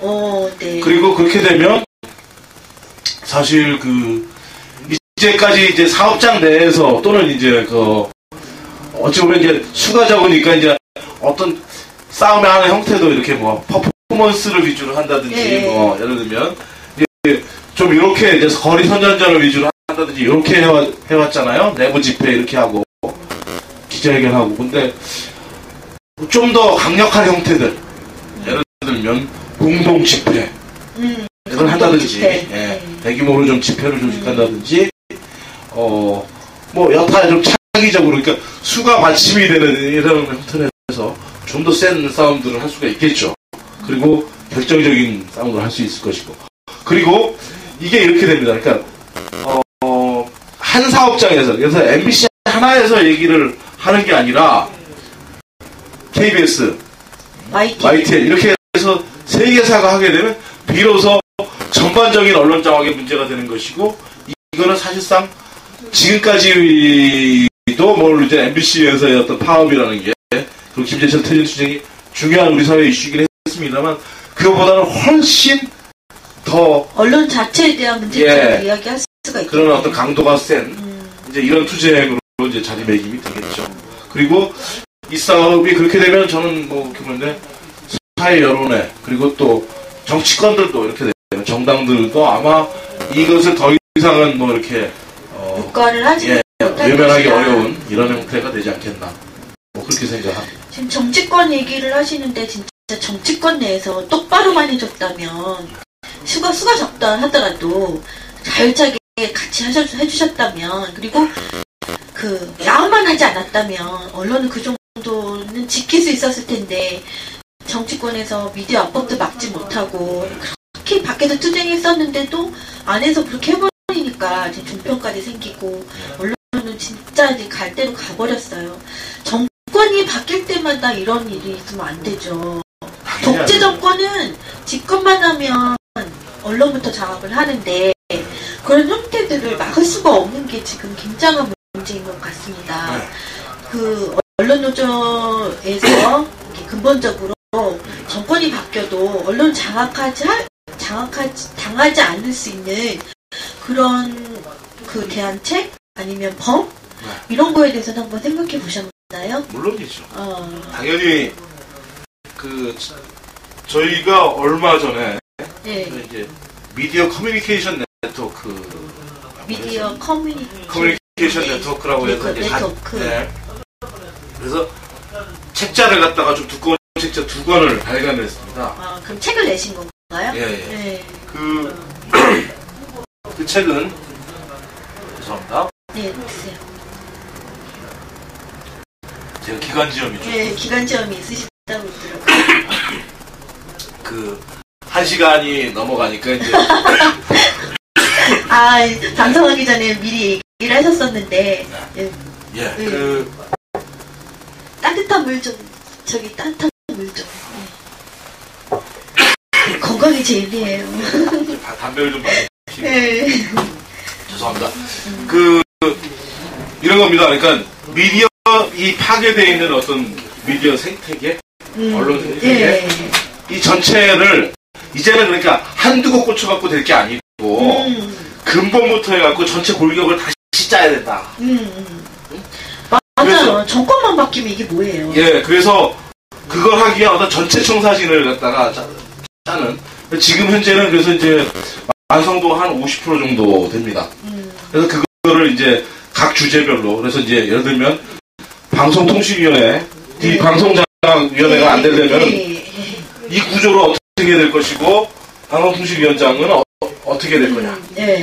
지금처럼 이렇게 뭐 정부 부처처럼 이게 독임제라고 하는데 이 하나의 정부기관이 되지 않게 하기 위해서는 이제 구조를 어떻게 바꿀 것인가. 그 합의제 기구로 이제 바꾼다든지 그 다음에 방송통신위원장은 어떻게 누가 추천을 해서 어떻게 당선을 시키는지. 예, 그 다음에 이 부분에서도 그러니까 그 여야 간의 3대2 구조 내지는 뭐 하여간 뭐 여당이 다 독식하는 구조 이것들을 어떻게 막아야 될 것이고 의견하는 데 있어서도 그러니까 주요 사안들에 대해서는 그 어떻게 할 것인가 특별다수제라고 해가지고 주요 사안에 대해서는 그러니까는 단지 과반을 넘는다 그래서 그 되는 게 아니라 3분의 2 이상이 되게 한다든지 이런 식의 어떤 그 구조. 그 다음에 저기서 어쨌든 방통위원회에서 공영방송사 사장을 이제 그러니까 이사를 그리고 그 이사들이 사장을 뽑는 구조 아닙니까? 그래서 그 공영방송의 지배 구조는 어떻게 바꿔야 될 것인가?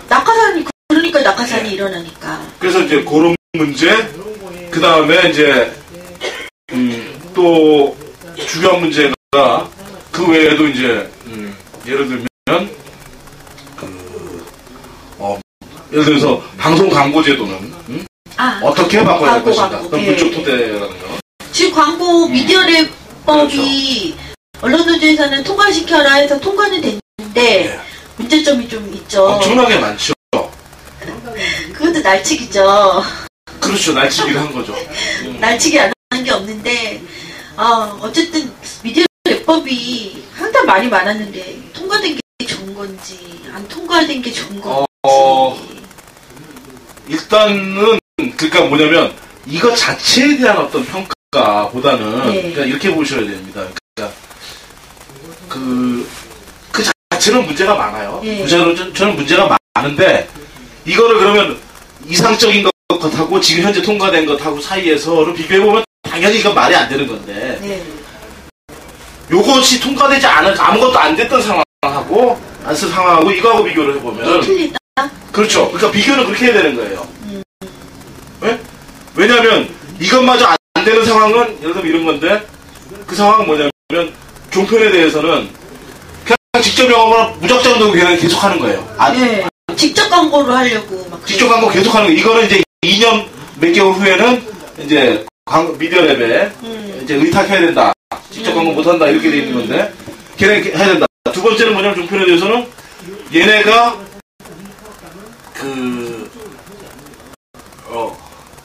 지금 안 만들게 되면 안 만들고 그냥 놔두게 되면 이종 크로스 판매. 그러니까 신문하고 방송을 같이 팔아도 되는 거예요. 근데 이건 못하게 했거든요. 근데 지금요 제가 지난달에도 보니까 조선일보의 종편을 광고를 하고 있고 그것도 돈이 얼마나 많은지 완전히 그거 뭐예요 대형으로 원래 방송국에서 선전을 할 때는 자기네 방송국에서 선전을 하잖아요. 근데 그거는 이제 자기 자사 홍보 개념이고 자사 홍보 개념? 그러니까 뭐냐면 프로그램에 대한 광고를 광고주의 기업에게 팔 때 이제 그 한 광고를 이런 거예요.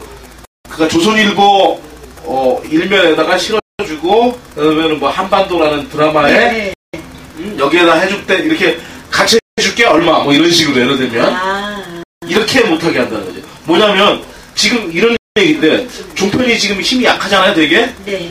그러니까는 조선일보 광고하고 그걸 갖다 거기다가 얽어매가지고 그러면 잘 팔릴 거 아니에요. 시너지가 있게 되죠. 그렇죠. 이 행위를 할 수 있었던 건데 이거를 지금 못하겠다. 지금 통과된 법에서는 어쨌든 간에 그나마 좀 막았다. 그런 거고, 그 다음에 이제 이런 문제인데요. 그 다음에 이제 SBS의 SBS도 진짜 문제가 지주회사가 영업을 하게 되면요 이런 겁니다. 그러니까 굳이 말씀드리면 지금 우리가 한미 FTA 가지고 이제 당연히 안 된다고 그러잖아요. 예. 이 미국의 법제라든지 미국의 미디어 그룹들이라는 건 엉망인데 포스티비 이런 거 얘네는 엄청나게 머독 이직가 있고 다 이런 게 얘네들이 다 보면 미디어 복합 그룹이라는 것을 지주회사로 묶여 있는 거예요. 이게 지금 SBS가 그걸 못 따와가지고 지금 그렇게 하겠다는 거거든요. 비리가 많아요. 그러니까 뭐냐면 근데 보세요. 지주회사가 이 방송 광고를 장악하게 돼, 물질 토대를 장악하게 되면요, 그 종속력이라는 게 그 힘이 엄청나게 세지는 거예요. 지금 윤세영 씨가 SBS 윤세영 씨의 평생 두 가지 소원이 있다고 얘기합니다. 그게 그 중에 하나가 첫 번째가 뭐냐면 아들 누굽니까 윤성민 아들한테 아들 둘이죠. 아들이 둘인가요? 하나인가요? 네.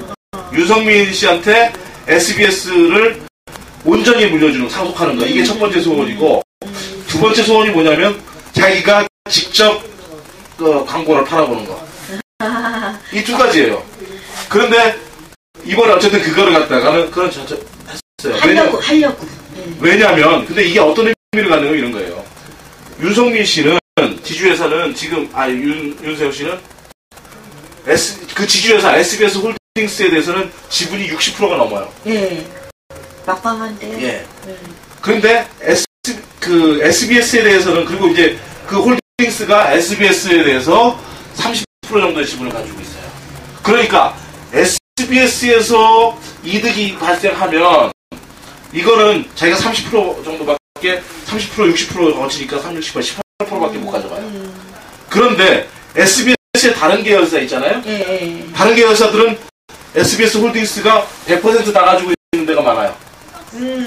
그러니까 여기서 이득이 발생하면 다 먹는 거죠. 다 먹는 게 되는 거예요. 그러니까 여기 직접 못 먹으니까 돌려서 먹는다는 거예요. 그렇죠. 그러니까 지금도 어떻게 되면 SBS가 사실은 흑자를 많이 못 내는 이유가 뭔지 아세요? 바로 이익을 지금 그 옆에 있는 자회사들한테 다 빼돌리는 거예요. 예를 들면 SBS 콘텐츠허브 여기가 이제 SBS 그러니까 프로그램들을 판매하는 회사예요. 저작권 같은 거 가지고. 그래서 저작권 때문에 SBS가 문제가 많아요. 그런데 어떻게 하냐면 SBS에서는 일종의 내부 작업에 비슷하게 되는 거예요. 그러니까 SBS에서는 헐값으로 사가지고 좀 헐값으로 주고 여기는 비싸게 팔고. 이렇게 해서 여기는 당연히 돈이 남죠. 이렇게 되니까 이거 이제 우리 동네 용어로 이제 터널링이라고 합니다. 그러니까 이윤을 이렇게 유출해서 여기서 간접적으로 다 뽑아가는 거예요. 여기서도 기업의 논리가 나오는데요. 그렇죠. 그들에게는 방송이 기업이야. 그냥 이윤을 위해서 존재하는 거죠. 방송은 공영이 아니라 이익이에요.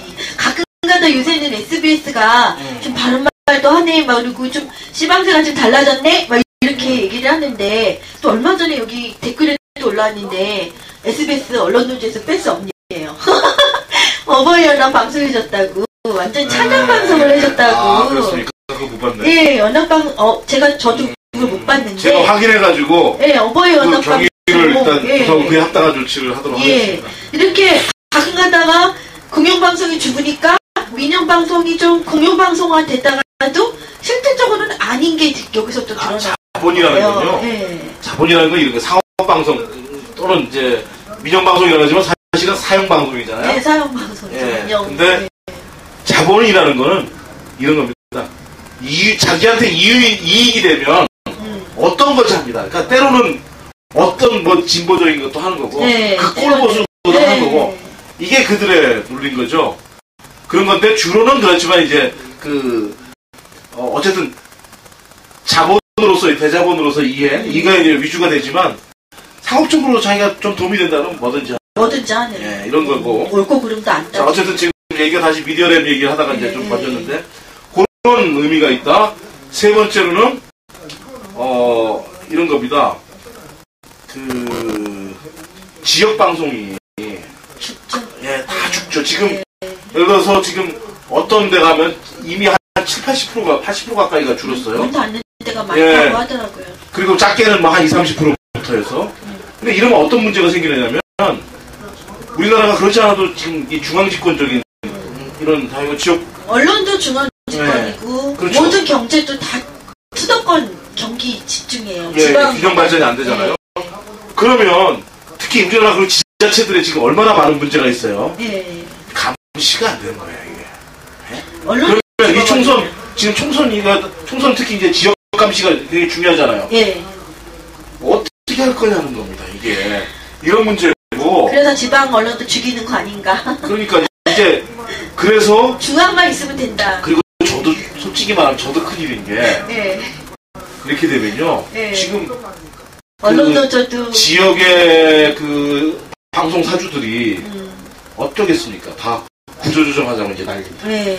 그렇게 되면요, 우리 지역의 언론 노동자들은요, 예? 다 죽어요. 해고될 수밖에 없어요. 그러니까 구조조정 희열에다 휘말리고 그 싸움밖에 못해요. 그렇게 되면 정말 언론의 예? 언론 노조가 본연의 싸움들, 또 지금 올해 이 총대선을 앞두고 정말 이 공정한 보도라든지 이 언론 민주화를 위한 싸움들, 이것들 할 여유가 없게 돼요. 아무것도. 그러니까 이건 정말 큰일인 거예요. 저한테도. 네, 큰일이에요. 그런 문제. 그리고 또 마지막으로 한 가지 더 말씀드리면 기득이익의 발생이라는 문제가 있어요. 무슨 얘기냐면 나중에 가서 뭐 지금 안 하고 나중에 가서 하면 되지 않느냐라고 얘기하는데 그게 안 되는 이유가 그거는 말이 안 돼요. 이 법이라는 게요. 이 현재 법 체계라는 건 그렇습니다. 법적 안정성 문제가 있기 때문에 예? 지금 SBS가 직접 영업을 하고 네. 직접적으로 영업을 하고 이렇게 하면은 그거를 묻기가 힘들어요. 나중에 가서 그냥 기득이익을 인정해주지 않으면 그걸 조정하는 형태로만 나중에 하는 거지. 아예 제로 세팅을 해가지고 그러니까 뭐 소급입법을 해서 확 바로잡는다? 이건 어려운 거예요. 그래서 일단 틀을 만들어 놓고 네. 그 다음에 가서 더 센 걸로 이렇게 가야지. 이제 그런 단계적인 접근이 필요하다. 뭐 이런 의미에서 의미가 그런 있었다. 의미에서는 예, 아쉽지만 미디어 랩법은 통과된 것이 낫다. 그리고 제가 저 겨울 오기 전에 미디어 랩법 통과시켜라 하는 언론 노조도 따라다녔었고 그 인터뷰도 막 하고 선전하는 거 제가 방송도 해드렸어요. 그래서 SBS도 민영이긴 하지만 어쨌든 아직은 언론 노조하고도 연관이 있죠. 예, 그나마 지금 말씀하셨던 것처럼 이렇게 KBS도 똑같습니다. 공영방송이라 하더라도 이상한 프로 만들고 있어요. 뭐 이승만 다큐를 해서 찬양방송도 어쨌든 만들었고요. 하지 말라 그랬는데 또 방영도 했어요. SBS가 민영이라서 문제가 아니라 그 위에 있는 사람들의 그 정권의 이거 딸랑딸랑 하는 것 때문에 이렇게 된 것이기 때문에 언론 노조하고는 상관이 없는 거라고 저는 생각이 들고요. 그리고 언론 노조는 그걸 위해서 또 많은 사수를 위해서 또 언론 노동자들과 언론의 사수를 위해서 많이 싸워보셨다고 저는 봅니다. 예, SBS 문제는 이렇게 좀 생각해 주시면 좋은데요. 이런 거예요.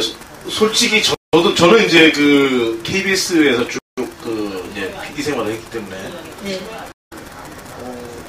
잘 몰랐는데 SBS 그러니까 이 사형 방송에 가면은 또 거기 나름대로 어떤 독특한 어려움이 있어요. 뭔가 뭐냐면 공영방송 같은 경우 예를 들면 뭐 사장 임기가 임기제잖아요, 기본적으로. 네, 임기. 그러니까 중간에 바뀌어요. 그러니까 한 번 찍혀도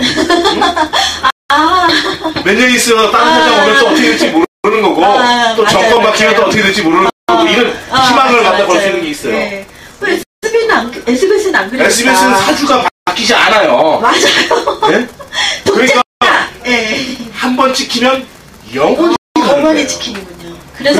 그래서 사실은 SBS 같은 이런 사형 방송에 있는 언론 노동자들이 더 앞으로 나서기가 쉽지가 않아요. 그리고 노조일 같은 게 한번 나서게 되면 사실은 찍히겠네요. 모든 걸 포기해야 돼요. 그리고 틈만 나면은 쫓아내려고 하고 그런데 그래서 저는 이렇게 생각합니다. 그러니까 그런 어려운 조건이 있다는 걸 1차적으로 좀 알아주시고 두 번째는 그럼에도 불구하고 모두가 다 사주에 이게 개처럼 행동하지 않는다. 분명히 그래도 저항하는 사람들이 있다. 그 부분에 대해서는 좀 그냥 똑같이 취급을 하지 말아 주십사 하는 말씀을 드립니다. 그 얘기하니까 그 옛날 2008년, 2009년도군요. YTN 지킨다고 천막 치시고 언론 노동자 그때 우리가 시방세 했었는데 SBS 노조원들 오셔서 막 인터뷰하고 얘기하시고 그래서 저도 많이 좀 배웠어요. 현장 다니면서 힘들기도 했지만 또 이런 지식 같은 거 내가 몰랐던 사실들을 또 많이 보여드리기도 하고 내 자신도 많이 알아갔었어요. 근데 이렇게 그 사주 민영방송이지만 그 안에서 또 바른 말을 하시려는 분들이 있었구나 라는 그런 게 있었는데 워낙 언론이 쉽다 보니까 이제 어떤 방송이든지 믿을 수가 없다라는 게 너무 만연을 했었고 지금은 어떻게 그걸 만회할 것인가에 대한 얘기를 지금 계속 하고 있습니다. 제가 또 한 번 여담으로 그 문재인님의 힐링 캠프가 SBS였어요. 그렇죠. 엄청난 완전히 대박 한마디 맞아 히트 방송이 돼버렸는데 그 방송을 제가 유튜브에 올렸어요. 700원짜리 다운받아가지고 돈 주고 사가지고 그래서 아까 말씀하신 대로 그 지주회사 XS 홀딩스 딸린 그 회사한테 산 거죠. 그래서 제가 올려서 다음에는 분명히 삭제가 될 것 같아서 제가 유튜브를 또 올렸는데 SBS라는 회사가 유튜브도 건드리더라고요. 그래서 유튜브도 차단이 되더라고요. 그래서 제가 일개 이 미디어 회사인데 그래도 유튜브는 나라에서도 잘 못 건드리는데 그 지적재산권인가요? 그걸로 그거 넘어지는 거잖아요. 이 돈 앞에서는 얄짜 먹구나. 그래서 공영방송이 더 필요하구나. 제가 그렇게 느꼈어요. 공영방송은 수신료를 받긴 하지만 그 수신료를 가지고 공익적인 목적으로 여러 가지 시사, 다큐, 오락 프로그램 다 만드는데 그거에 대한 제재는 없잖아요. 그러니까 모든 사람들이 공유할 수 있게끔 하잖아요. 그러면 솔직히 좋은 프로를 만들어서 많은 사람들이 보는 게 더 좋다고 저는 생각을 했는데 돈에 관련된 이런 거면 이게 아니구나 라는 걸 또 느꼈습니다. 그래서 SBS 정말 이런 민영방송 많이 있으면 안 되고 종편도 그래서 있으면 안 되고 이미 생긴 거를 어떻게 더 축소를 시키고 언론을 지키기 위한 노력을 계속 해야 되겠구나 이런 이야기를 생각을 했었어요. 공영방송이 분명히 말씀드릴 수 있는 건 상업방송들보다는 상업방송 주식체계보다는 공영방송 주식체계가 좋다. 다만 그 공영방송이라는 게 관영방송은 아니어야 한다. 네, 그렇죠. 관영방송은 하지 말아야죠. 그러니까 제대로 된 공영방송 위주의 체계 이게 이제 필요한 거고 그래서 우리가 이제 소위 영국의 방송 체계가 BBC에서 이제 이게 가장 모험적이다라고 얘기하는 거고 상업방송들을 위주로 한 이 미국의 방송 체계가 사실은 세계에서 가장 안 좋은 체계다. 근데 우리가 지금 종편 만든 게 그 미국 방송 따라간 거 아닌가요? 네, 그런 거죠. 바보 아니에요? 그러니까 미국은요 기존에 우리가 알고 있는 그러니까 그 CBS, NBC, ABC라는 3대 네트워크 요거는 상업방송이고요. 그 다음에 그 폭스 TV나 이런 거는 이제 그 미국에도 공영방송 종편과 같은 이제 케이블 네트고요. 그 다음에 공영방송은 PBS라고 갖고 있는데 시청률이 1%도 안 나와요. 공영이 어떻게 1%밖에 안 나와요? 왜냐하면 수신료라는 제도가 없어요 미국은. 그리고 그 공영방송이라는 게 아예 약간의 어떤 그 협찬 그러니까 돈 여기저기서 막 그러니까 얻으러 다니고요. 이래가지고서 겨우 유지가 되는 시민들의 어떤 자발적 헌금 이런 식입니다. BBC가 굉장히 모델이 될 수 있는 게 굉장히 좋은 많은 프로그램을 만들어요. 어린이 프로도 굉장히 잘 만들고 다큐 이런 것도 굉장히 BBC가 잘 만들어요. 그렇게 보면 우리도 BBC 같은 KBS가 됐으면 참 좋겠는데 그러려면은 정치 권력이 그러니까 이 방송을 가지고 장난치려는 이런 것들을 갖다가 철저하게 막아야 되는 거죠. 먼저 완전 차단해야 되는 거 하나. 그 다음에 이제 이 공영방송이라는 거는 제가 이렇게 말씀드리고 싶은데 수신료를 갖다가 이제 똑같이 낸다라는 건 무슨 의미냐 이런 거예요. 그러니까 우리가 흔히 신자유주의에 대해서 이제 문제를 많이 얘기할 때 이제 1원 1표냐 1인 1표냐 이런 얘기 하지 않습니까? 1원 1표는 자본의 그러니까 돈의 액수대로 이제 발언권이 주어지는 1인 1표라는 거는 무조건 하잖아요. 사람마다 평등권이라는 거죠. 똑같이 그 시청료를 낸다 또는 수신료를 낸다는 의미가 뭐겠습니까? 바로 1인 1표 민주주의, 평등한 민주주의라는 것 갖다가 바탕으로 구성되는 거다라는 거예요. 그러니까 자본주의 사회에서 대부분이 상업방송이라는 거는 광고를 재원으로 해서, 그러니까 결국 기업이 결국 소비자로부터 물론 이제 뛰어가는 돈입니다만은 기업이 주는 돈을 받아가지고 하는 광고, 이런 방송 시스템이 아니라 우리가 내는 평등하게 내는 돈, 그걸 바탕으로 하고, 그렇기 때문에 평등하게 모든 사람들의 이야기를 갖다가 대변할 의무가 있는 이런 것이다. 네.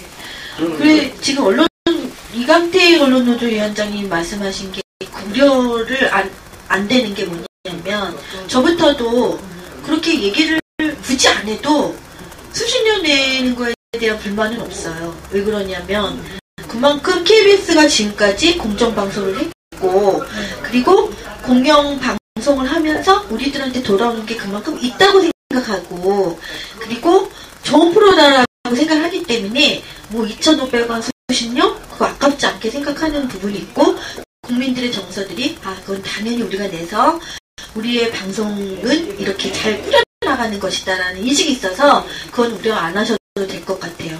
다만 공영방송이 아까 말씀하신 것처럼 관영방송이 되면 안 되는 거, 그거 아까 말씀하셨듯이 이런 망친 사람들의 전반적인 방송 체계를 어떻게 바꾸시냐, 책도 만드셨다고 하니까 앞으로는 바람이 있다면 공영방송을 제발 되찾아서 그 방송 체계를 정권이 바뀌어도 그 공영을 지킬 수 있는 그런 힘을 언론 노조에서 한 발짝 더 나가서, 맨날 투쟁만 하다가 힘 다 빠지고 이렇게 늘어놓고 또 깨졌다 그러는 것보다는, 그렇죠. 이제 총선 잘 치르고 저처럼 지금 총선 방송을 해서 그걸 위해서 나섰는데, 이제는 언론을 이런 독재나 언론 독재에서 막을 수 있는 그런 시스템을 꼭 이루어주시기 바랍니다. 알겠습니다.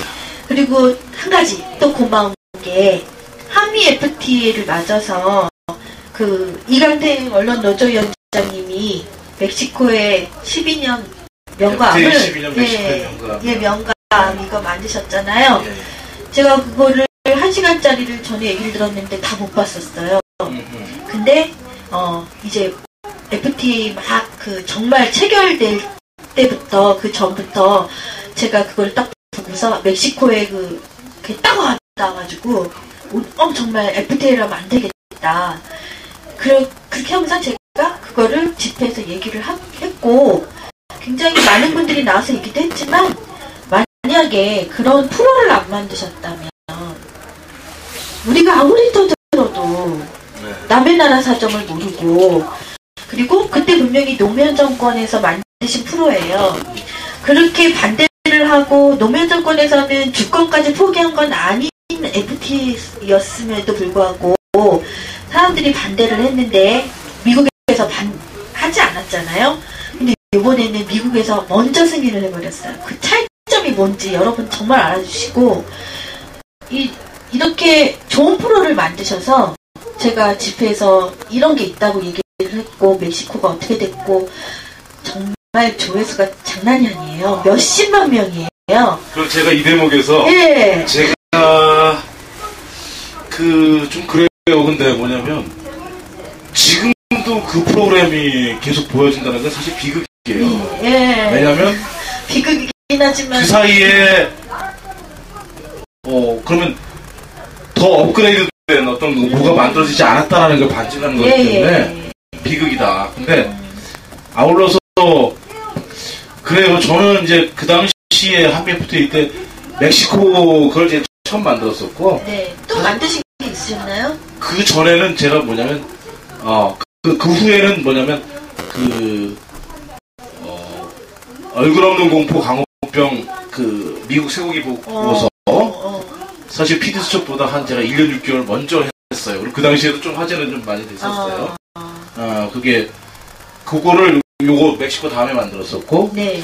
그 다음에는 쫓겨나가지고 그 당시에도 좀 한직으로 좀 갔다가 한참 만에 만들었던 게 이제 GMO에 대해서도 하나 만들었어요. GMO 이것도 굉장히 중요한 거거든요. 유전자 변형. 예, 그래서 제가 그 당시에 만들었던 게 위험한 연금술 유전자 조작식품 뭐 이래서 하나 만들었던 게 있었고 그걸 저는 이제 한무의 FTA에 관련돼서 저의 3부작이라고 얘기를 합니다. 네. 그리고 그 전에는 제가 시사투나잇이라는 프로그램을 이제 시사투나잇 얘기하니까 정말 울면서 폐지됐던 시사투나잇이 생각이 나는데 제가 그때 시사투나잇의 책임 PD 역할을 했었죠. 그러셨군요. 2004년도 2005년도 시사투나잇도 정말 아깝게 폐지가 됐죠. 정말 저는 그때가 제일 행복했습니다. 이 생활하면서. 예, 그렇게 그 당시에 그렇게 좋은 프로를 만드셨어요. 그래서 그것들이 지금도 쓰여질 수 있다는 게 비극이라고 말씀을 하셨지만 그런 프로그램을 만들어서 진실을 또 알릴 수 있어서 정말 저는 다행이라고 생각을 합니다. 그래서 멕시코의 명감 이게 정말 그 이명박 정부가 막 얘기하고 뭐 김종인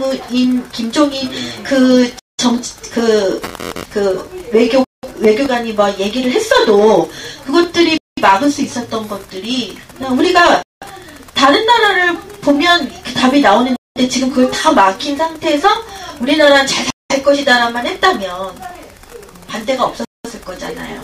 하지만 그런 프로도 있었고 많은 분들이 지금은 SNS도 하고 그렇기 때문에 많이 알려진 계기도 됐지만 정말 중요한 프로, 정말 괜찮은 프로를 만들지 않으셨다면 그것들이 묻혔을 거라는 거. 그래서 정말 다시 한번 감사를 드립니다.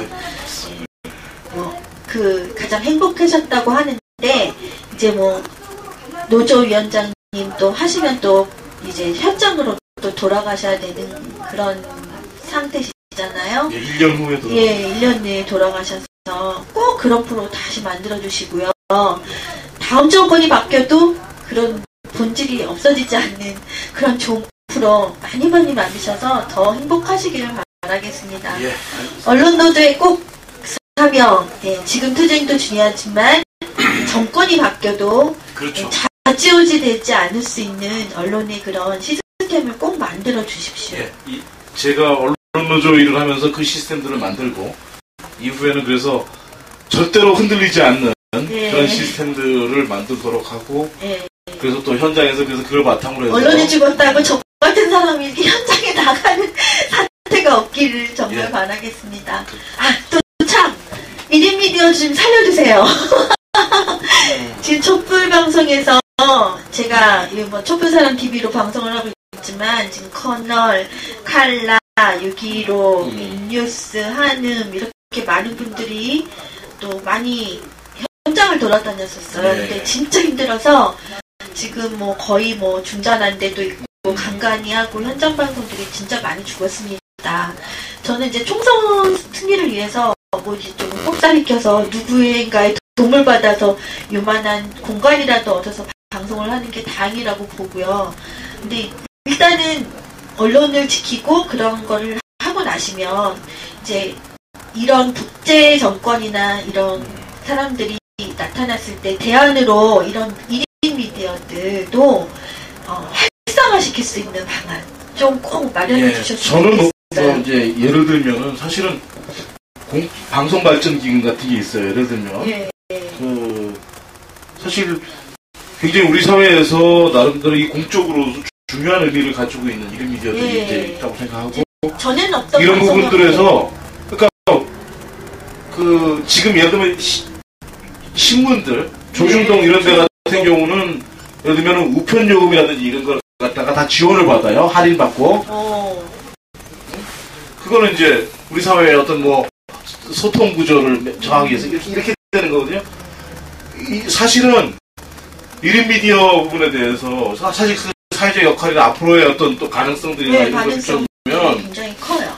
사실은 정말 그 중에 극히 일부만 방송 발전이나 이런 공적 지원의 일부가 마땅히 지원되는 게 맞다고 생각을 해요.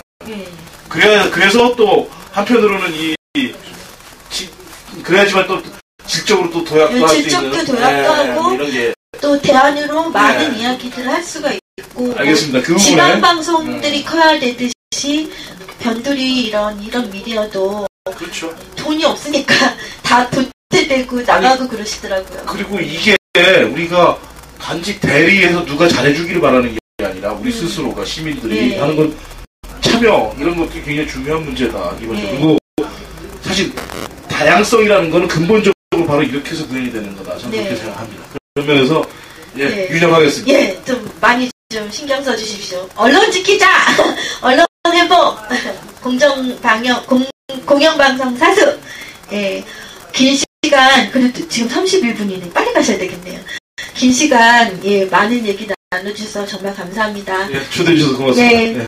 감사합니다. 네, 고맙습니다.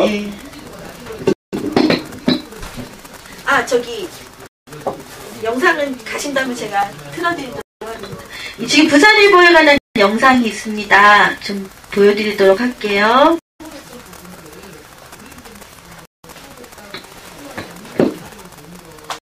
제대로 떠들었는지 잘하셨어요. 아니 유튜브가 어디 갔지? 왜 유튜브가 없어졌지?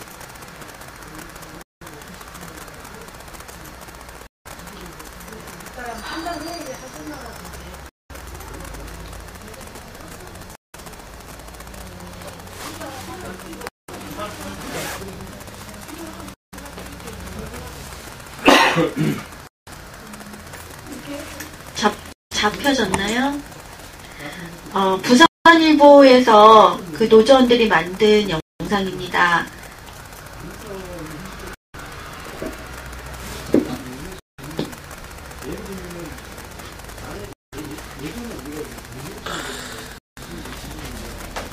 우리 보험 직원 둘 경남도 방송한 지 일주일밖에 안 됐어요. 네? 그거 거기 뭐냐 그런데요? 저기 뭐라 그러지? 완전히 저기 업 시켜버리더라고요. SBS 노인네들 어버이나 애국자라고.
올려주세요.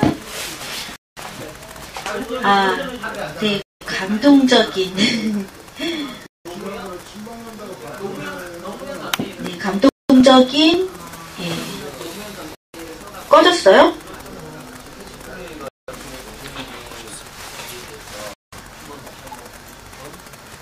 아니 방송이 이상하네? 꺼졌네? 에? 나가고 있어요?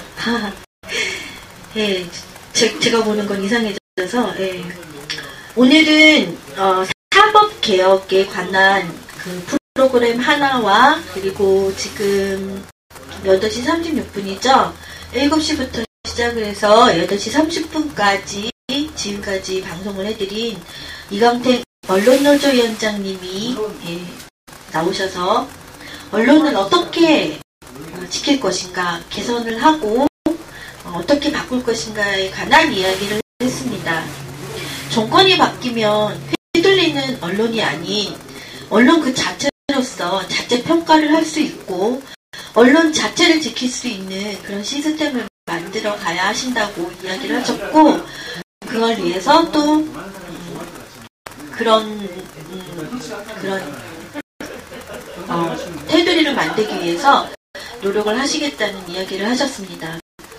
지금 부산일보, 아까 영상에서도 보였듯이 이호진 복직 이렇게 올라오고 있죠.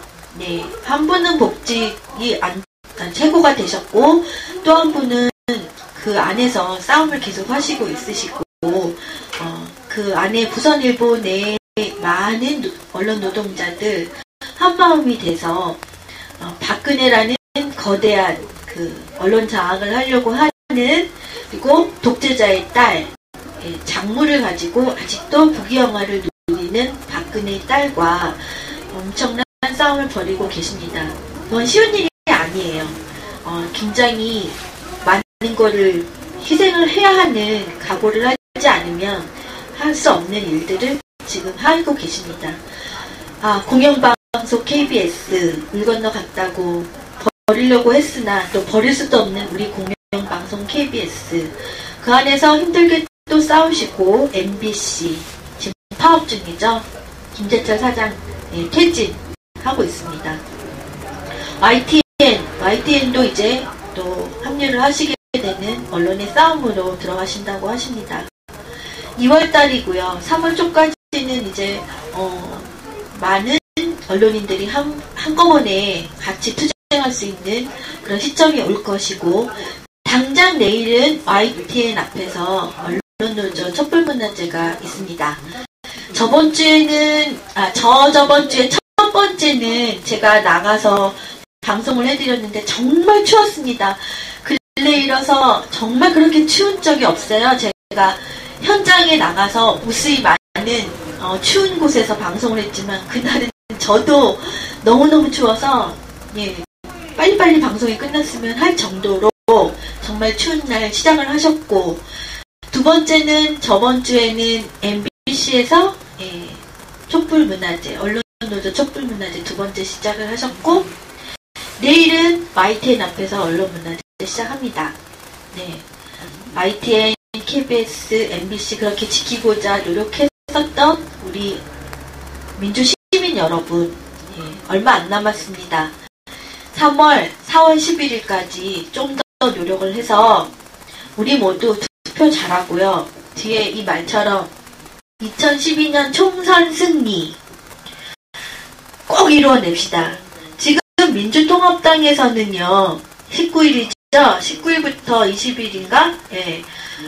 경선을 들어갑니다. 지금 어저께 정동영 의원님이 촛불과 만난다고 해서 제가 잠깐 갔는데 경선의 시작이 되어서 민주통합당 내에서 지금 야권연대 이야기보다는 많은 분들이 경선에 지금 매달려 있으시고 정신이 없으시더라고요. 어쨌든 경선 잘 하셔서 단일화 이루시고, 일단 단일화를 먼저 하시고요. 그 다음에는 야권연대 꼭 이루는 방향으로 우리가 채찍질을 해서라도 단일화를 할 수 있게끔 많은 노력을 해주시기 바랍니다. 내일은 후보님 중에 어디더라? 예. 송재영 후보님, 네, 금포. 어쩌다 보니까 제가 지금 계속 섭외를 했던 분들은 진보통합당 쪽 분들이 먼저 시작을 하셨는데요. 천정배 의원님은 일요일날 나오시고요. 천정배 의원님 같으신 경우는 이제 당에 맡기신다고 하셨지만, 우리 정치 역사를 굉장히 많이 봐오신 분으로서 정치의 흐름이나 그런 것들에 관한 이야기를 하실 거고요.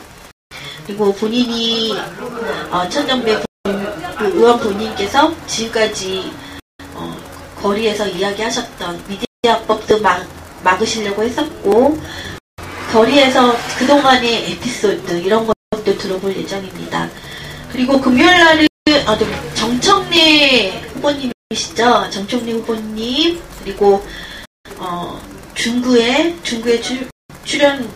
출마하신 김태석 변호사님이세요. 김태 지금 섭외된 분들이 또 민주통합당 쪽의 후보님들도 지금 속속속속 지금 스케줄이 잡히고 있습니다. 내일은 금포에 나가신 송재영 후보님 내일 방송 해드리도록 하겠습니다. 여러분 제 방송도 많이 봐주시고요. 많이 트위터로도 알려주시기 바랍니다. 즐거운 밤 되시고요. 내일 또 뵙도록 하겠습니다. 감사합니다.